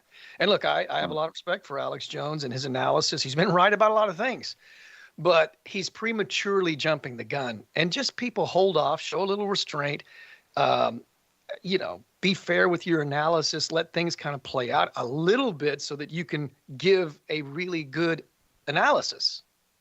Yeah. And even Brent mentioned, you know, hey, this makes Trump a war president, and that'll help him in the midterm. So he was sort of staging it as if it were, you know, something to help benefit the elections, which is, you know, if we're anywhere near this war by election time, then it's failed and it's a no for me. You know what I mean? I'm pissed at that point. It's like Venezuela, man. If we were still screwing around over there, doing stuff, you know, that's how you get into a forever war. But we went in there, we left in 4 hours, and we never looked back. We didn't go back, you know? And you hear nothing about it now. A month later, it's like it never happened. That's the way I want this to be, you know? Remember back in June of last year when we did the 12-day war against Iran? It was in and out, we were done, and we moved on. That's what this has to be. And if it's not that, then he's going to have problems that's really going to hurt him in the midterms. Absolutely. And if we get to that point, you should be griping about it. And you can war game this and you can say, if this happens, this is bad. But to go ahead and just declare it definitively that it's going to happen, it's inevitable, is nothing more than doom and gloom nonsense. You don't know that any more than I do. And like Brent was saying, you know, I have no idea what's going to happen. And I've said that in many posts. You know, I'm giving my analysis on my social media, what I think about this Iran thing. And I'm telling people, man, if you think I'm going to tell you what I think is going to happen prematurely when there's no possible way I could do that without letting it play out a little bit, like it's kind of a waiting game to see where it's really going to go. It could go really bad. It could go really good. But what I don't like is these black-pilled truthers on the right saying, you know, new guy's no different than the old guy. It's the same old, same old. But Trump doesn't have that track record of that, not from 2016 to 2020, and not so far from, you know, 2025 to now. So, look, if he changes pace, he changes direction, then I'm going to have a big problem with it. But I want to see how this plays out. I'm not going to jump the gun and start attacking him. And I'm certainly not going to do what Nick Fuentes says, and that is, you know, I'm going to start voting for Democrats, because that's not an option. Yeah, it's crazy. And I'll tell you, even Tucker Carlson is, you know, doing the Nick Fuentes and, you know, Candace Owens route on all this stuff. And yet the country of Qatar is on the edge of signing on with Saudi Arabia and the UAE to be part of the aggressive, the offense going into Iran, you know? And so it's interesting to see even, you know, Tucker Carlson, as they call him nowadays, getting like outmaneuvered from behind by his big sponsor, right? Saudi Arabia is already like part of the organizational, you know, systems that are, in other words, when you go in and you do these airstrikes, it's very complicated. There's a lot of moving parts and it's all planned out ahead of time. And, you know, you have to get Israel, the US and Saudi Arabia in the same room to start planning that out. And they're now in the same room. The airplanes are going to take off any time now. We've been warned a couple times to be prepared for what's about to happen during the next couple days, because it's about to get really big over there. It's about to blow up, you know. And again, now you got Saudi Arabia fighting with the Jews and the Christians, you know, to go take out another Arab country, another Muslim country. If you asked me if this was even possible, I don't know, 5 years ago, 10 years ago, I would have said never in a million years, you know? Yeah. Well, like we said in the pre-show, man, if Trump can do this in a short amount of time with very little, you know, collateral damage on our side, and then liberate the Iranian people, how is that going to be bad? How is anybody going to criticize that? a democratic freedom leaning, I wouldn't call them free, but as far as like the Middle Eastern Muslim nations go, they would probably be free if they got if they got away from the Islamic dictatorial dictators that they've had, right? And they got a real person in there that just, was a Muslim perhaps, but not radicalized like they've had in times past. That would be a good thing for America. That'd be a good thing for Iran. That'd be a good thing for the rest of the world. So, hey, let's see what happens. I hope and pray for the best, man. And, all these people that were ticked off about all these people dying in Gaza and in Ukraine and Russia, you heard very little about all the, up to 40,000, some said more than that, innocent women, children, and men that were brutally murdered simply for wanting freedom in Iran. Look, if you're going to say you don't like war and you don't like genocide, then keep it across the board. Don't be selective with it, because then you don't really believe it. It's like if you say I'm anti-racist, but you hate black people that are conservatives, which we get from the left. I mean, you're either not racist or you are. It's not like, oh, I like black people that are Democrats, but black people that are conservative, I'll call them all kinds of names, all kinds of racist names, and that's okay. No, it's not. You're the racist. Mm-hmm. Yeah, you just want everyone to fall within your little squares and circles, There you go. Yeah. And fall in line and vote the way they're supposed to vote, basically. You left the plantation, y'all. But I don't know. I feel there's more to get into with the Iran stuff. But for now, let's just talk about the special election that just happened in Texas yesterday. And Jasmine Crockett is gone. Right? Ran for Senate down there, and she lost, and she's done she can run for office again, right? She can keep running and running and running, but as of right now, she's got, no future in politics for the foreseeable, horizon. So, I don't know, kind of good, I guess. Hopefully people will stop listening to her so much. I heard she was blaming Republicans for her loss to another Democrat. I don't know if that's true or not, but if true, that's really out there, man. That's bizarre. The quotes I have is, they cheated, they did this and that. Who they are is, anybody's guess, right? Right? Yeah, I've actually got a clip from her. This is from MS Now. Let's play it. All it has already stated. We encourage each and every one of you to remain resilient. Oh, gosh. I don't know why that's loading so slow now. It only happens to me when I'm on the radio. I swear to God. It's ridiculous. I play these things all day long, and they never stutter like that, but here we are. But no, she's basically saying, I guess there was some issue with, there was a bit of a rule change that said, you had to go to your designated polling station. And so some people went to one and it wasn't their designated one. So they had to, were told to go to another one, which isn't the end of the world when you're voting. I mean, those types of things happen, but to blame the whole loss on that is a little bit of a sore loser syndrome. And I don't blame her. I mean, she's very entitled. She thinks this is sort of her birthright to be in the Senate. And it's just nice to see her on the sidelines and now know that if she tries to do this again in the future, it's going to be really hard because, hey, I cut you a lot of big checks last time around and you lost. I'm not going to do that again. Sorry, I'm going to pick a new guy or a new girl. Yeah. Yeah. Well, it's a sign of the times, man. Things are changing. I think that's a good thing. And it's not all doom and gloom. There's a lot of positive things. And that's the thing I have a problem with a lot of people on the right, that all they do is see this doom and gloom. And sure, you can probably find 3 or 4 things that you're unhappy about with, and then hyper focus in on it, and then over exaggerate it, and then just focus in on all of that. And you just say these talking points over and over and over again as if everything is bad. And you're excluding all the good stuff that we talk about all the time that's happening. There's all kinds of breakthroughs that are happening. And Trump is doing a lot more in different ways that people just totally avoid talking about. They just pretend like it's not happening. Yeah, I see it. It's looking good to me. And But yet, I'm also a little bit worried. We are at war with Iran. This is something, we can't take lightly.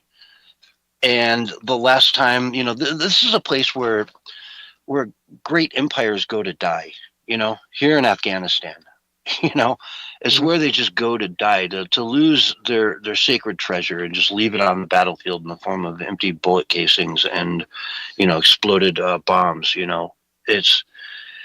It's a never-ending money pit that makes a handful of people at big, corporations in the defense industry very, very, very, very, very, very rich, but it does absolutely nothing for anyone else. And so, no, thank you. We don't want that. And I know Donald Trump doesn't want it either. He's said it a million times. This is not what he wants. He's not starting a war here. He's ending one. He's ending a 57 or 47-year-old war that has seen thousands of American casualties. And it's also simultaneously a rescue operation for the people of Iran. Let's not forget what got us here. Over the last month, they killed allegedly, potentially, around 40,000 of their own citizens in a month, in 1 month. That's comparable to the entire number of casualties out of the Israeli-Hamas war. But that happened in 1 month. And nobody said boo. Why? Because, well, guess what? Iran is funding Hamas. All the stuff that happened in Israel would never have happened if Iran wasn't pumping that money in behind the scenes to feed Hamas, to give them the bombs, to give them the marching orders, to give them the confidence to go and attack Israel when they know their army is a million times bigger. They have one of the best air forces in the world. And, Hamas has a couple hang gliders or paramotors or whatever you call them. So it wasn't a war that they ever knew that they could do anything about, but they only started it because they knew they had the backing of Iran. And they also know that, hey, if they die, they're martyrs and they go straight to heaven and 72 virgins and all that good stuff. So why not? The Straits of Hormuz, we've talked about it forever. Why in the world would we let the Red Sea be run over by the Houthis, by Yemen, a bunch of guys living in huts, that shut down the shipping channel that connects Europe to, Asia? Well, they did it because Iran was funding that. Hezbollah as well, Iran funding. A lot of the terrorists out there are getting their funding from Iran. It's the most radical sponsor of terrorism in the world. And so from that perspective, yeah, I don't want to see them continuing to do this stuff. If we can turn that spigot off, the world becomes a whole lot more safe. It's like we see the crime stats, the number of murders dropping to levels of since like 1900, the lowest levels they've ever been. We could see that on a world level, and that would be amazing. But I don't know, Barry, is that too optimistic? No, I think Trump means well. I mean, if you were to believe the anti-Trumpers, they would tell you that, well, Trump wants the peace prize, at some point in time. He's desperate for that peace prize. Well, if he's so desperate for the peace prize, do you think he would get involved in something in Iran if that would jeopardize that? I mean, you can't have it both ways. These people, they talk, out of both sides of their mouth, and they don't make any sense. It's just constant criticism. So, hey, I'll be the first to criticize if it turns into a long-term war. I'll be the first one to do it. But right now, man, I'm giving him the benefit of the doubt. I think that he's confident that it can be done shortly. Now that part is debatable. Can he? Did he get himself into more than he can handle, or is America as great as he says it is? I kind of think that we are. I kind of think that our military's like the baddest in the world at this point in time. Oh yeah, I mean, there's no comparison really. I mean, our military is shockingly proficient, and yeah, it's amazing what we don't even know that they can do. Right. You know what I mean? We only found out recently about this whole like shockwave thing that they did on Venezuela, where everybody went to the ground with nosebleeds and ringing ears when they moved in. It was like there was no defense. Right. Amazing stuff. They can probably do that on. We don't even know what they can do. We're seeing the release of these new like one-way drones, they call them. that are sort of kamikazes, which, how do you defend against that? It's tough. Yeah. Yeah, just be patient, wait and see, man. I think Trump's got a fairly good record. I wouldn't say perfect record by any means, but whenever I'm making an analysis, I'm not just looking at what other presidents have done, which is what a lot of the doom and gloomers do. Well, this has been done before, therefore Trump is doing it. No, I look at what Trump has done from 2016 to now. And sure, it's had some shortcomings, but overall, there's been a certain level of consistency that we haven't seen with other presidents for a long time, maybe going back to Reagan. At least there was some consistency there. But I just look at it and I go, overall, is there any reason for me to be completely manic? No. Maybe that changes. If it changes, I'll be tooting the horn. Like Trump made a stupid decision. We got to get out. We got to salvage this somehow before it gets worse. I'll be the first to say it. It's not about being right. It's about being sensible. Yeah. And if people want to know just exactly how sensible you are, all they have to do is go over to X and punch in Bullhorn Barry. Sure. Please do. Come on over and subscribe and throw in some comments, and I'd really appreciate it. A lot. And in the last minute or so we've got left here, I just got to bring up something that occurred just before the start of the show, which is the announcement that Lou Holtz, the legendary Notre Dame head football coach, has just passed away today at the age of 89. What a legend. Lou Holtz, man. I don't know, man. If you've been around football, college football for any time, it's just, that's a name that if he's not already in the Hall of Fame, man, let's put him in there tomorrow. Just an absolute legend. Yeah. I just pulled out the next 4 minutes for you to do a eulogy. I thought you had this. No, man. Honestly, there's been so many people dying that it's hard to keep up with it all. And I mean, I think a lot of it's connected to the COVID death jab, but that's my opinion. And not saying that was that particular instance, but there does seem like a lot of people dying that are healthy, they're into fitness, cancer, ASL, myocarditis, pericarditis, all that stuff. So it's just kind of, I try not to pay too much attention to it, but people are dropping like flies, it seems like to me. I don't know what the numbers are. It's something I definitely need to find out. Like, what's the death rate like right now? Since sometimes things can feel one way, but they're really not in reality, or they're the exact opposite, or or you're dead on and it's way worse than you thought. Well, but anyway, folks, this is the Censorship Sucks Roundtable Radio Show. We're going to take a quick break, and we'll be right back after these messages. All right, we're on radio break. Last one of the night. Woohoo! Tonight is flying. It's just getting started. Is that Josh? What's that? Huh? Did Josh just jump in here and do a bong toke? No. I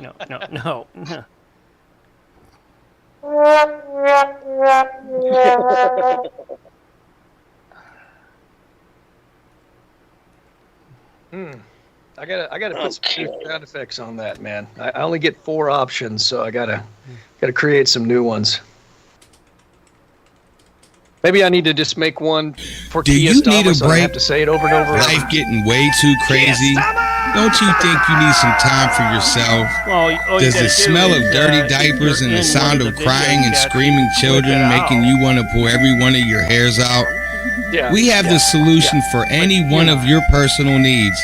Here at the Fairy Tale Daycare Center, our professional staff members have thousands of years dealing with all sorts of shenanigans from all walks of life. And we specialize in special needs children, and we do mean special needs. We have educational activities and a state-of-the-art playground fit for all types of physical needs. We provide an exceptional nutrition program for all dietary types and restrictions. We are the only child care center facility open to the public 24/7 for any expected or unexpected occasion. Here at Fairy Tale Daycare Center, we are very proficient in meeting every single need of every single child of every race, any sex, every species, and any and every creed. W37 off of Park Ave at the subway entrance. To set up an appointment, call 1-888-666-0666. We hope to hear from you or see you soon. Make us the right choice. I need a Ford. No, what I have is good. But if I had a backup, that would be even better. I've got 2 Beyer mixer boards. They're like, one's like a, 3 or 4 channel, and the other's like an 8 channel, and they both started. The knobs started. You have to tap them to get them to work now. Yeah. So I don't need some anymore. Well, what you got to do then is you got to go in, solder clean them out. Mm-hmm. I don't know how to do that. Is it easy? You got to open it up, and after you open it up, then you got to take and blow it out with the those air deals, compressors, vacuum it out, and then spray it with the the electrical connector spray. That way, it gets good connection, and it'll also lubricate the slides too. Mm-hmm. Yeah, I mean, hey Barry, you want to know a secret? Sure. Yeah, get a new one. See that board on Mark's screen? He's got that board in front of him. Yeah, it's fake. No, it's not. Yeah, exactly. Yeah, it's not. I didn't think you knew that. It's all AI. Yeah, it doesn't do anything. Right, AI, my ass. We're under 30 seconds. You made a cardboard, yeah.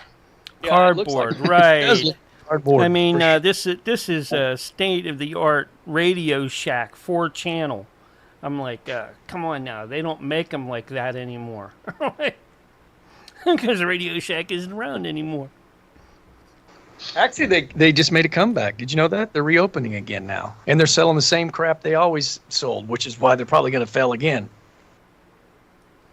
Yeah, go check it out. Radio Shack has reopened. I think they got new ownership. Yeah, that could be. 3, 2, 1, and you're live right now. Hello, everyone, and welcome back to Hour 2 of the Censorship Sucks Roundtable Radio Show, Wednesday night edition. Barry, man, always good to have you on the show, talking about all kinds of stuff going on in the world. I guess we should talk about the House Oversight Committee today, which had Keith Ellison and Tim Walz in to ask them a few questions about the fraud and corruption and everything that was going on out there over the last couple of years. You know, this autism fund they had for kids, in 2018, it had about $1 million going into it. But by 2024, it was up to $350 million. Whoa. Boy, they should have cured autism with that. Oh, you'd think. That's a lot of money, dude. I mean, wow. How many kids with autism are there actually in Minnesota? Well, that's what I'm saying. And if there's that many, then it's like the vaccines, it's the food, it's something. You know what I mean? It's like you don't go from 0 to 350 million because like everyone's eating healthy and doing the right thing and exercising. You know what I mean? They're getting poisoned at some point if that autism is kicking in at that level. I would like to see Am I where. wrong? Well, something's causing it, obviously, if that's the case. I mean, but $350 million probably overkill for that area. You know, I would imagine. I know that autism is, pretty. It's bigger numbers than it used to be by far. I mean, there was an MIT scientist that said about 15 years ago that within 10 years that it's going to be 1 in 10, and now it dropped below. What is it like in some areas? It is that like in California, in some areas it's like 1 in 10 or 1 in 12. So there are areas where it's worse, and it could be a lot of different things. Maybe I have a PSA. It says it's like 1 in 8 now. Yeah, it's not though. That's the thing. It just dropped again. It was 1 in 30 something, and now it's dropped again. I heard RFK Jr. talking about it, but I can't remember the exact number. But then I looked it up, and there are areas where it is lower than other areas. And if I remember correctly, honestly like 1 in 12, something like that. So it's that many people are getting it, and it's just like never happened before at all, 100 years ago. But now they changed the definition of autism. Used to be a disease. Now it's just the kid can't sit still. Oh, he can't sit down and read a book. Autism, right? Well, yeah, you gave him War and Peace, and he's 9. Of course, he can't sit down and read it. That was ADHD, not autism. Well, you get my point, though. It's all kind of the same, and the fact that there's mild cases, there is that, but I don't feel like any case should be like mild or severe should be acceptable when I think it's probably preventable. I think what's going on is it's too much toxicity from a variety of different things. And so like when they try to go after one culprit, I don't think there is going to be a slam dunk, because I would imagine that all kinds of things contribute to it, from pollution to chemicals to too many vaccines all at once, a whole bunch of different things. Who knows, right? Plastics. Could be anything. Well, Barry, I'll tell you what, I've been sucking diesel fuel my whole life, and I'm fine. That and the glue, right? No, just the diesel fuel. I ain't no sicko druggie. But, you didn't eat the Elmer's glue, kid? Well, it's just, like you say, it's one of these things where, I mean, you bring up ADHD too. Yeah, that's another thing that's just totally overdiagnosed. I just think a lot of these cases are completely overdiagnosed. The kid's fine. Just give them more sunshine, get them off their tablets, and, give them an apple every day. And that's half your problem right there. I think there's probably some issues somewhere along the line with the million vaccines we give to kids. I think on the day a baby's born, they just get jabbed, like half their day is just getting stabbed. It's wrong. It should be what is needed in the safest possible way, nothing more. If it's not needed, I mean, you shouldn't be inoculating little kids or babies for hepatitis B, right? If they get it from their mother and they're born with it, that's one thing. But if, they're not going to catch it. They're not going to have do drugs with a dirty needle at 1 year old, right? Right. Well, I don't know. It was not too long ago that was, maybe 6 or 7 shots, and now it's like upwards of 60, I think. So I mean, it's did 60 more become really necessary? I mean, look, I mean, I'm an anti-vaxxer, so I'm probably the wrong person to ask. I'm proud of that stance as well. I'm not against the science of it. I'd look at the studies that I have seen, and it seems like the risks are greater than the benefits. So that's what I've seen. That's just been my observation. So I'm an anti-vaxxer. I have no problem with other people wanting to vaccinate. I don't. And, definitely the only time I've ever told people not to take it is the death jab, because I just felt like that was, that was, don't take that. It's not known to be safe. There's over 1,000 studies right off the back, peer review studies that came out showing that it could be potentially dangerous. And I posted a link to all 1,000 peer review studies when that came out. And again, that's not proving anything, but you get 1,000 studies suggesting that it could be unsafe. That's a pretty good red flag. Yeah, and that wasn't a vaccine in my eyes. That was an mRNA adjuster. It went in and changes your DNA. It's not a vaccine.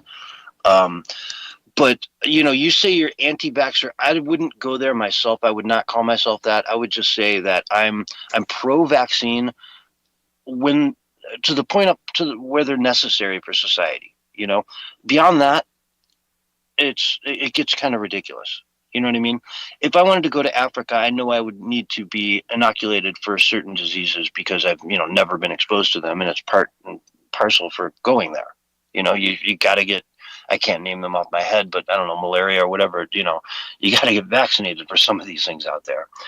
And that's one thing, those are necessary, because I know there's a high risk of being exposed to that. And if I'm not ready for it, my body isn't prepared for that, I could, die or get extremely sick and, face all kinds of major consequences, having to be, flown out of the continent, on an emergency scale would not be fun. So, polio. Yeah. Let's not risk getting polio rampant around through society again, all for it. But 70, I trust our government now under the Make America Healthy Again with Kennedy at the helm to put that number into some sort of a rational, here's what everybody needs to go to school, right? Here's what we recommend. It's a few extra ones. It's a little better for you. And if you're a bit of a hypochondriac, we've got level 3 you can go to, and if you're nuts and you just love big pharma and you want to give them all your money, here's level 4. Heck, we'll skip right to level 5. And this is everything in the book. We throw everything in the book at you, right? You pick your level, pick your poison. Well, I'm not so convinced on the polio thing as far as the oral vaccine is concerned, because you got articles from, I believe it's either Associated Press or Reuters, as well as a couple of other mainstream. Even when I said polio, I knew I'd get some pushback from that. Go on. Well, I'm just saying the oral vaccination alone causes more polio than the polio itself. That's it's either Associated Press or Reuters and other mainstream, reliable, supposedly sources say that, and again, you could it's kind of a word play as well, because maybe it's not polio, but you have the symptoms of polio, which is paralysis. So you have polio. However you want to look at it, it's polio. Okay, so more people are getting the polio, and that's why in a lot of these third world countries they don't let Bill Gates in. They've found sterilants in these vaccinations before, and that's why the third world countries don't let them in. And those kind of things, those particular type of sterilants don't get in there by accident. There's been movies even made about it when Hollywood actually every now and then told the truth. Now they don't. I think The Messenger's like the last film I saw that actually was somewhat reliable, telling some kind of truth that maybe would benefit the public. But they don't make those anymore, man. Hollywood's not allowed to do that. They'll ban a movie like that. Just like they did to Aaron Russo when he came out with his documentary, the guy that made The Rose and all kinds of other movies, famous movies. He was a producer, director. And then he came out with that documentary exposing the Federal Reserve and a whole bunch of other things. And that was the end of his career. Yeah. Yeah, it's crazy. And Hollywood itself is, getting caught up in a major, major, major transformation. It will not look anything like it did 5 years ago in another 5 years. This decade, the 2020s, will be the end and beginning of Hollywood as we know it. Absolutely. I celebrate that. Yeah. Their time is over, dude. The baton's been passed. So it's time for something new. It's time for something fresh. We need new ideas. We need to be done with all the propaganda, the one-sided propaganda. We need to have diverse ideas, and that's never going to happen if Hollywood stays at the top. And they're tanking by the day. We know that. Disney's tanking. The global box office sales coming out of Hollywood are tanking. There's going to be new opportunities for people to make films. We talked about that with AI as well. It's going to open the doors of opportunity where people can actually make a full feature film for little to nothing out of their basement if they know what they're doing. And of course, it's going to take some skill. A lot of people think it's just, type. Well, no, it's a little more sophisticated than that, especially as AI advances. You're going to have to be able to tell it what kind of camera you want to use, what kind of lens you want to use, what kind of color grading you want to use. There's a little bit more to it than just typing. Yeah. If you want to dial it in to your vision. Right. If you just want to take what comes out of the box, you can have them write the plot. But if you want to bring in your human written plot and storyline and script and everything, it's going to be that much more elevated. Right. People sort of picture it as like, hey, AI, make me a feature-length movie with Mel Gibson and Tom Cruise, and I want it to be, 10% funny, 80% action, and another 10% rom-com, and then you just go to lunch, come back, and bam, you got your movie done. It'll make it. It'll probably make that movie, but it would suck. It'd be nothing you'd ever want to watch. Well, maybe 1 in 10,000 would be okay, but the other ones, you're going to always need to have the human touch, always. Mm-hmm. Mm-hmm. But the number of jobs in Hollywood, the guy running the cameras, that's all going to be CGI now, basically.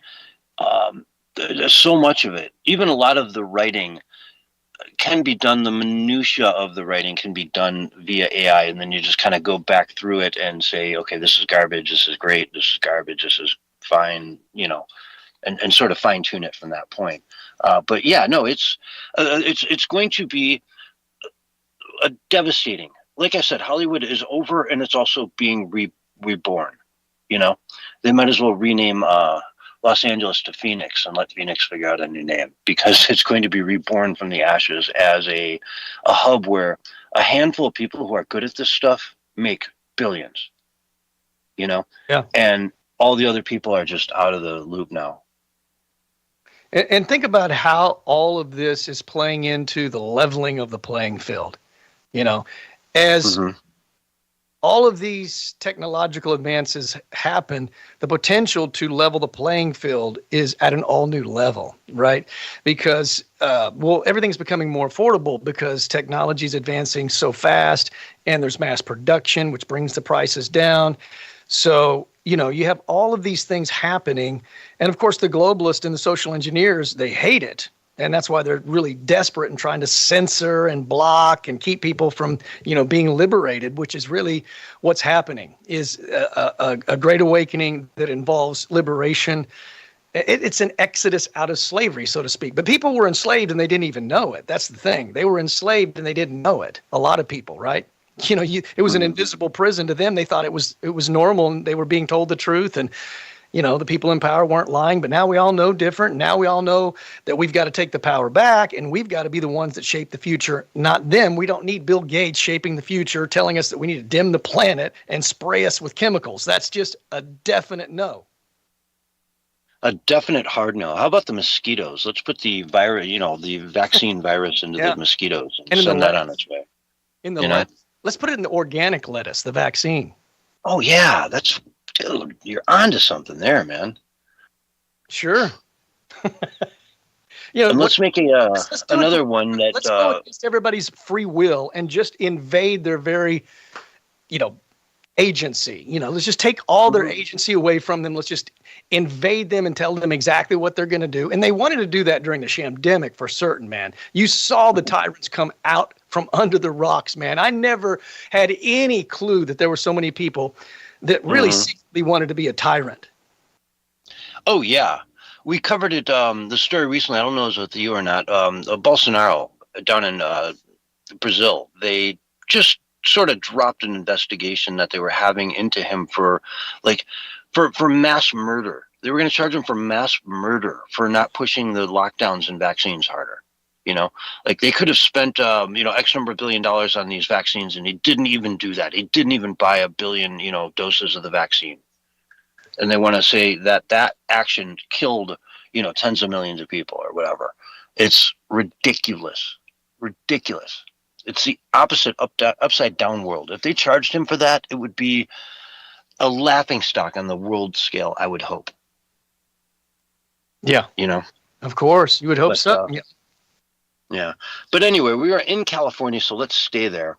The Supreme Court just blocked California's secret gender transition law for children. Okay, that was the one where the school, you could show up to school, your mom dresses you up in your jeans and your button-down shirt and, maybe a sweater over it to look nice and neat, and, you're looking good, you got your hair parted over, all right? Then you get to school, and your teacher proceeds to immediately redress you into a dress, right? And a little pink dress, and you've got a little wand, and she puts a wig over your nice boy's little parted hair. And now, instead of calling him Billy, we're going to call him Betty for the day until the bell rings at 2:30, and then we put him back in his jeans and send him home. That was allowed in California. They discouraged you from violating the child's rights by telling the parents that your kid is transgender. You secretly transition the kid at school and send him home, and you never let the parents know that your kid actually identifies as Betty at school every day and wears a dress. Unbelievable. Supreme Court said, enough of that. You're done. You can't do that. That's completely against the parents' rights. And I commend them for that. That is such an important case.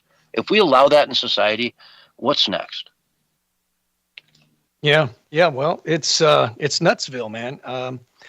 There's a lot of programming going into the kids in a variety of ways. Through the education system, of course, is one way, but through Hollywood, the fashion industry, different, media, magazine, that kind of stuff. I wish that I could show you, but it's radio, so we can't show you. But the Paris 2026 fashion show, man, go to my X page and check it out. If you're listening, Bullhornberry, and watch it, and you'll see what they're bombarding our kids with, and just everybody in general as well.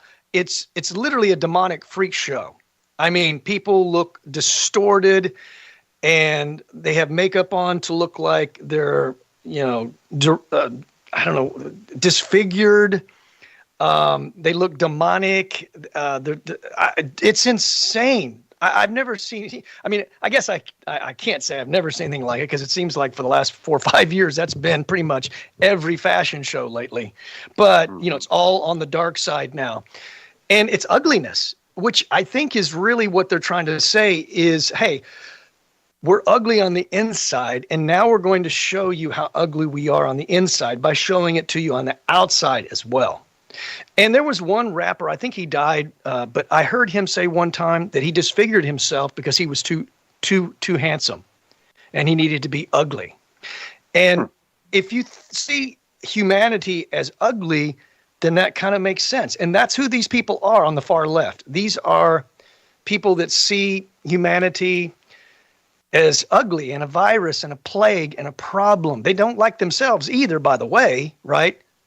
And that's why they're so insane, and that's why they never want to have civil discourse. They just have hatred and ugliness on the inside. And it used to be they would just be like a whitewashed tomb. They'd be dirty on the inside and clean on the outside. Now they're saying, hey, I'm proud of my ugliness and my disfigurement. Check me out.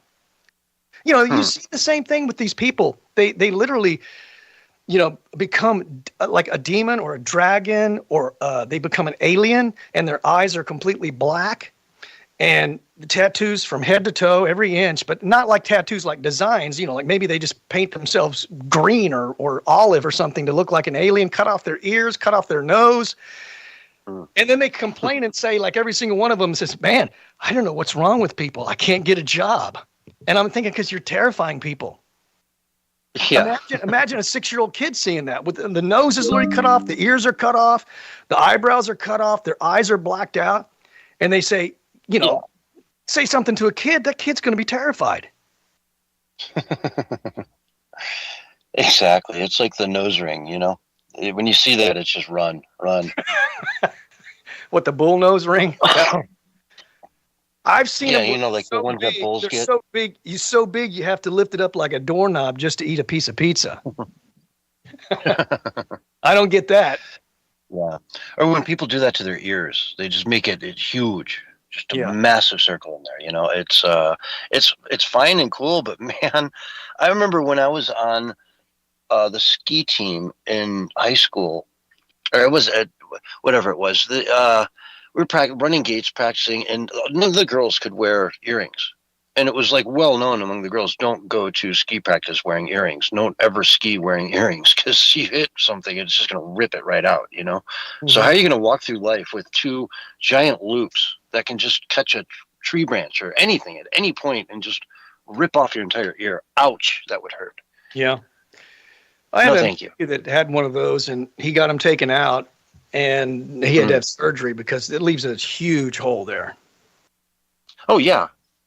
Yeah, I mean, I've had friends that have done that before, and they take it out, and it's just like you've got you're fully thing committed. hanging there. That's just You're fully committed when you do that. You're either going to wear that for the rest of your life, or if you're not, you're going to have to deal with this giant hole, and you either have surgery like my nephew did, or you leave it. And I mean, whatever. It's hey, I'm for whatever you want to do if you're an adult. Exactly. That doesn't mean I don't think it's kind of stupid, but that's just my opinion. Yeah. And it doesn't mean, hey, to each your own, more power to you. But also, if I'm running a restaurant and you want to work, as a receptionist up there, seating people, the host, no, probably not going to work. You know what I mean? Yeah. Well, I mean, the problem is they're glorifying and I'm not, forget what we just said. That's mild stuff, but I'm talking about more extreme stuff. They're glorifying being a freak. Being a freak is now like the thing. And if you're not a freak, there's something wrong with you. Like if you're anything even that, looks somewhat normal, man, even if you have like a whole bunch of tattoos, that's still normal, but there's this other thing happening that's just like, people are just like taking things way too far, man, because they're searching for identity, I think, at the end of the day. And so, hey, maybe this is me and I'm different than everybody else, but then eventually everybody starts doing it and you're back to nobody's different again. So it's a vicious cycle. And it's nothing new in society. You've always had the freaks. You've always had people pushing the, edge of punk or whatever it was. Right. But it just depends, hey, like I say, to each their own, but yeah, don't complain. You can't get a job. But anyway, let's go to stumbling old Joe Biden. He came out of his basement the other day and gave a talk. And this is what he had to say. Quote, despite the fact that COVID drove migration to record levels all around the world, the day I left office, border crossings in the United States were lower than the day that I entered the office. I inherited it from Trump. And that's just a fact. That's what he said too, folks. I mean, you could play it. That's pretty good. That was right on target, dude. I give you an A+ for that performance. He said it just like. And even looking at this chart here of all the immigration that came in during his term, it did drop off pretty hard at the very end of his his term. The very end of the last few months dropped off very hard, because Trump had gotten elected and, there were 3 or 4 months till transition. And so they did shut down a lot of the blatant crazy stuff that they were allowing to happen. But in no way is this chart, in no way was it lower than the day he entered office. And to boot, it also spiked big time in the last few months of Trump's administration because Joe Biden had won. And everybody knew that, Joe Biden said, hey, I hope they surge the border. I want them to surge the border. Come on up here. The door's wide open. Please come. And 10 million people said, yes, sir, we're on our way. And that's why we're sitting in the mess we are today. And I'll tell you what, if it wasn't for Trump, this country would be hurling down the wrong path. Folks, go check out Bullhorn Barry over on X, over on Minds.com. All over the place. He's everywhere on the internet, as am I. I am over on minds.com/censorship sucks.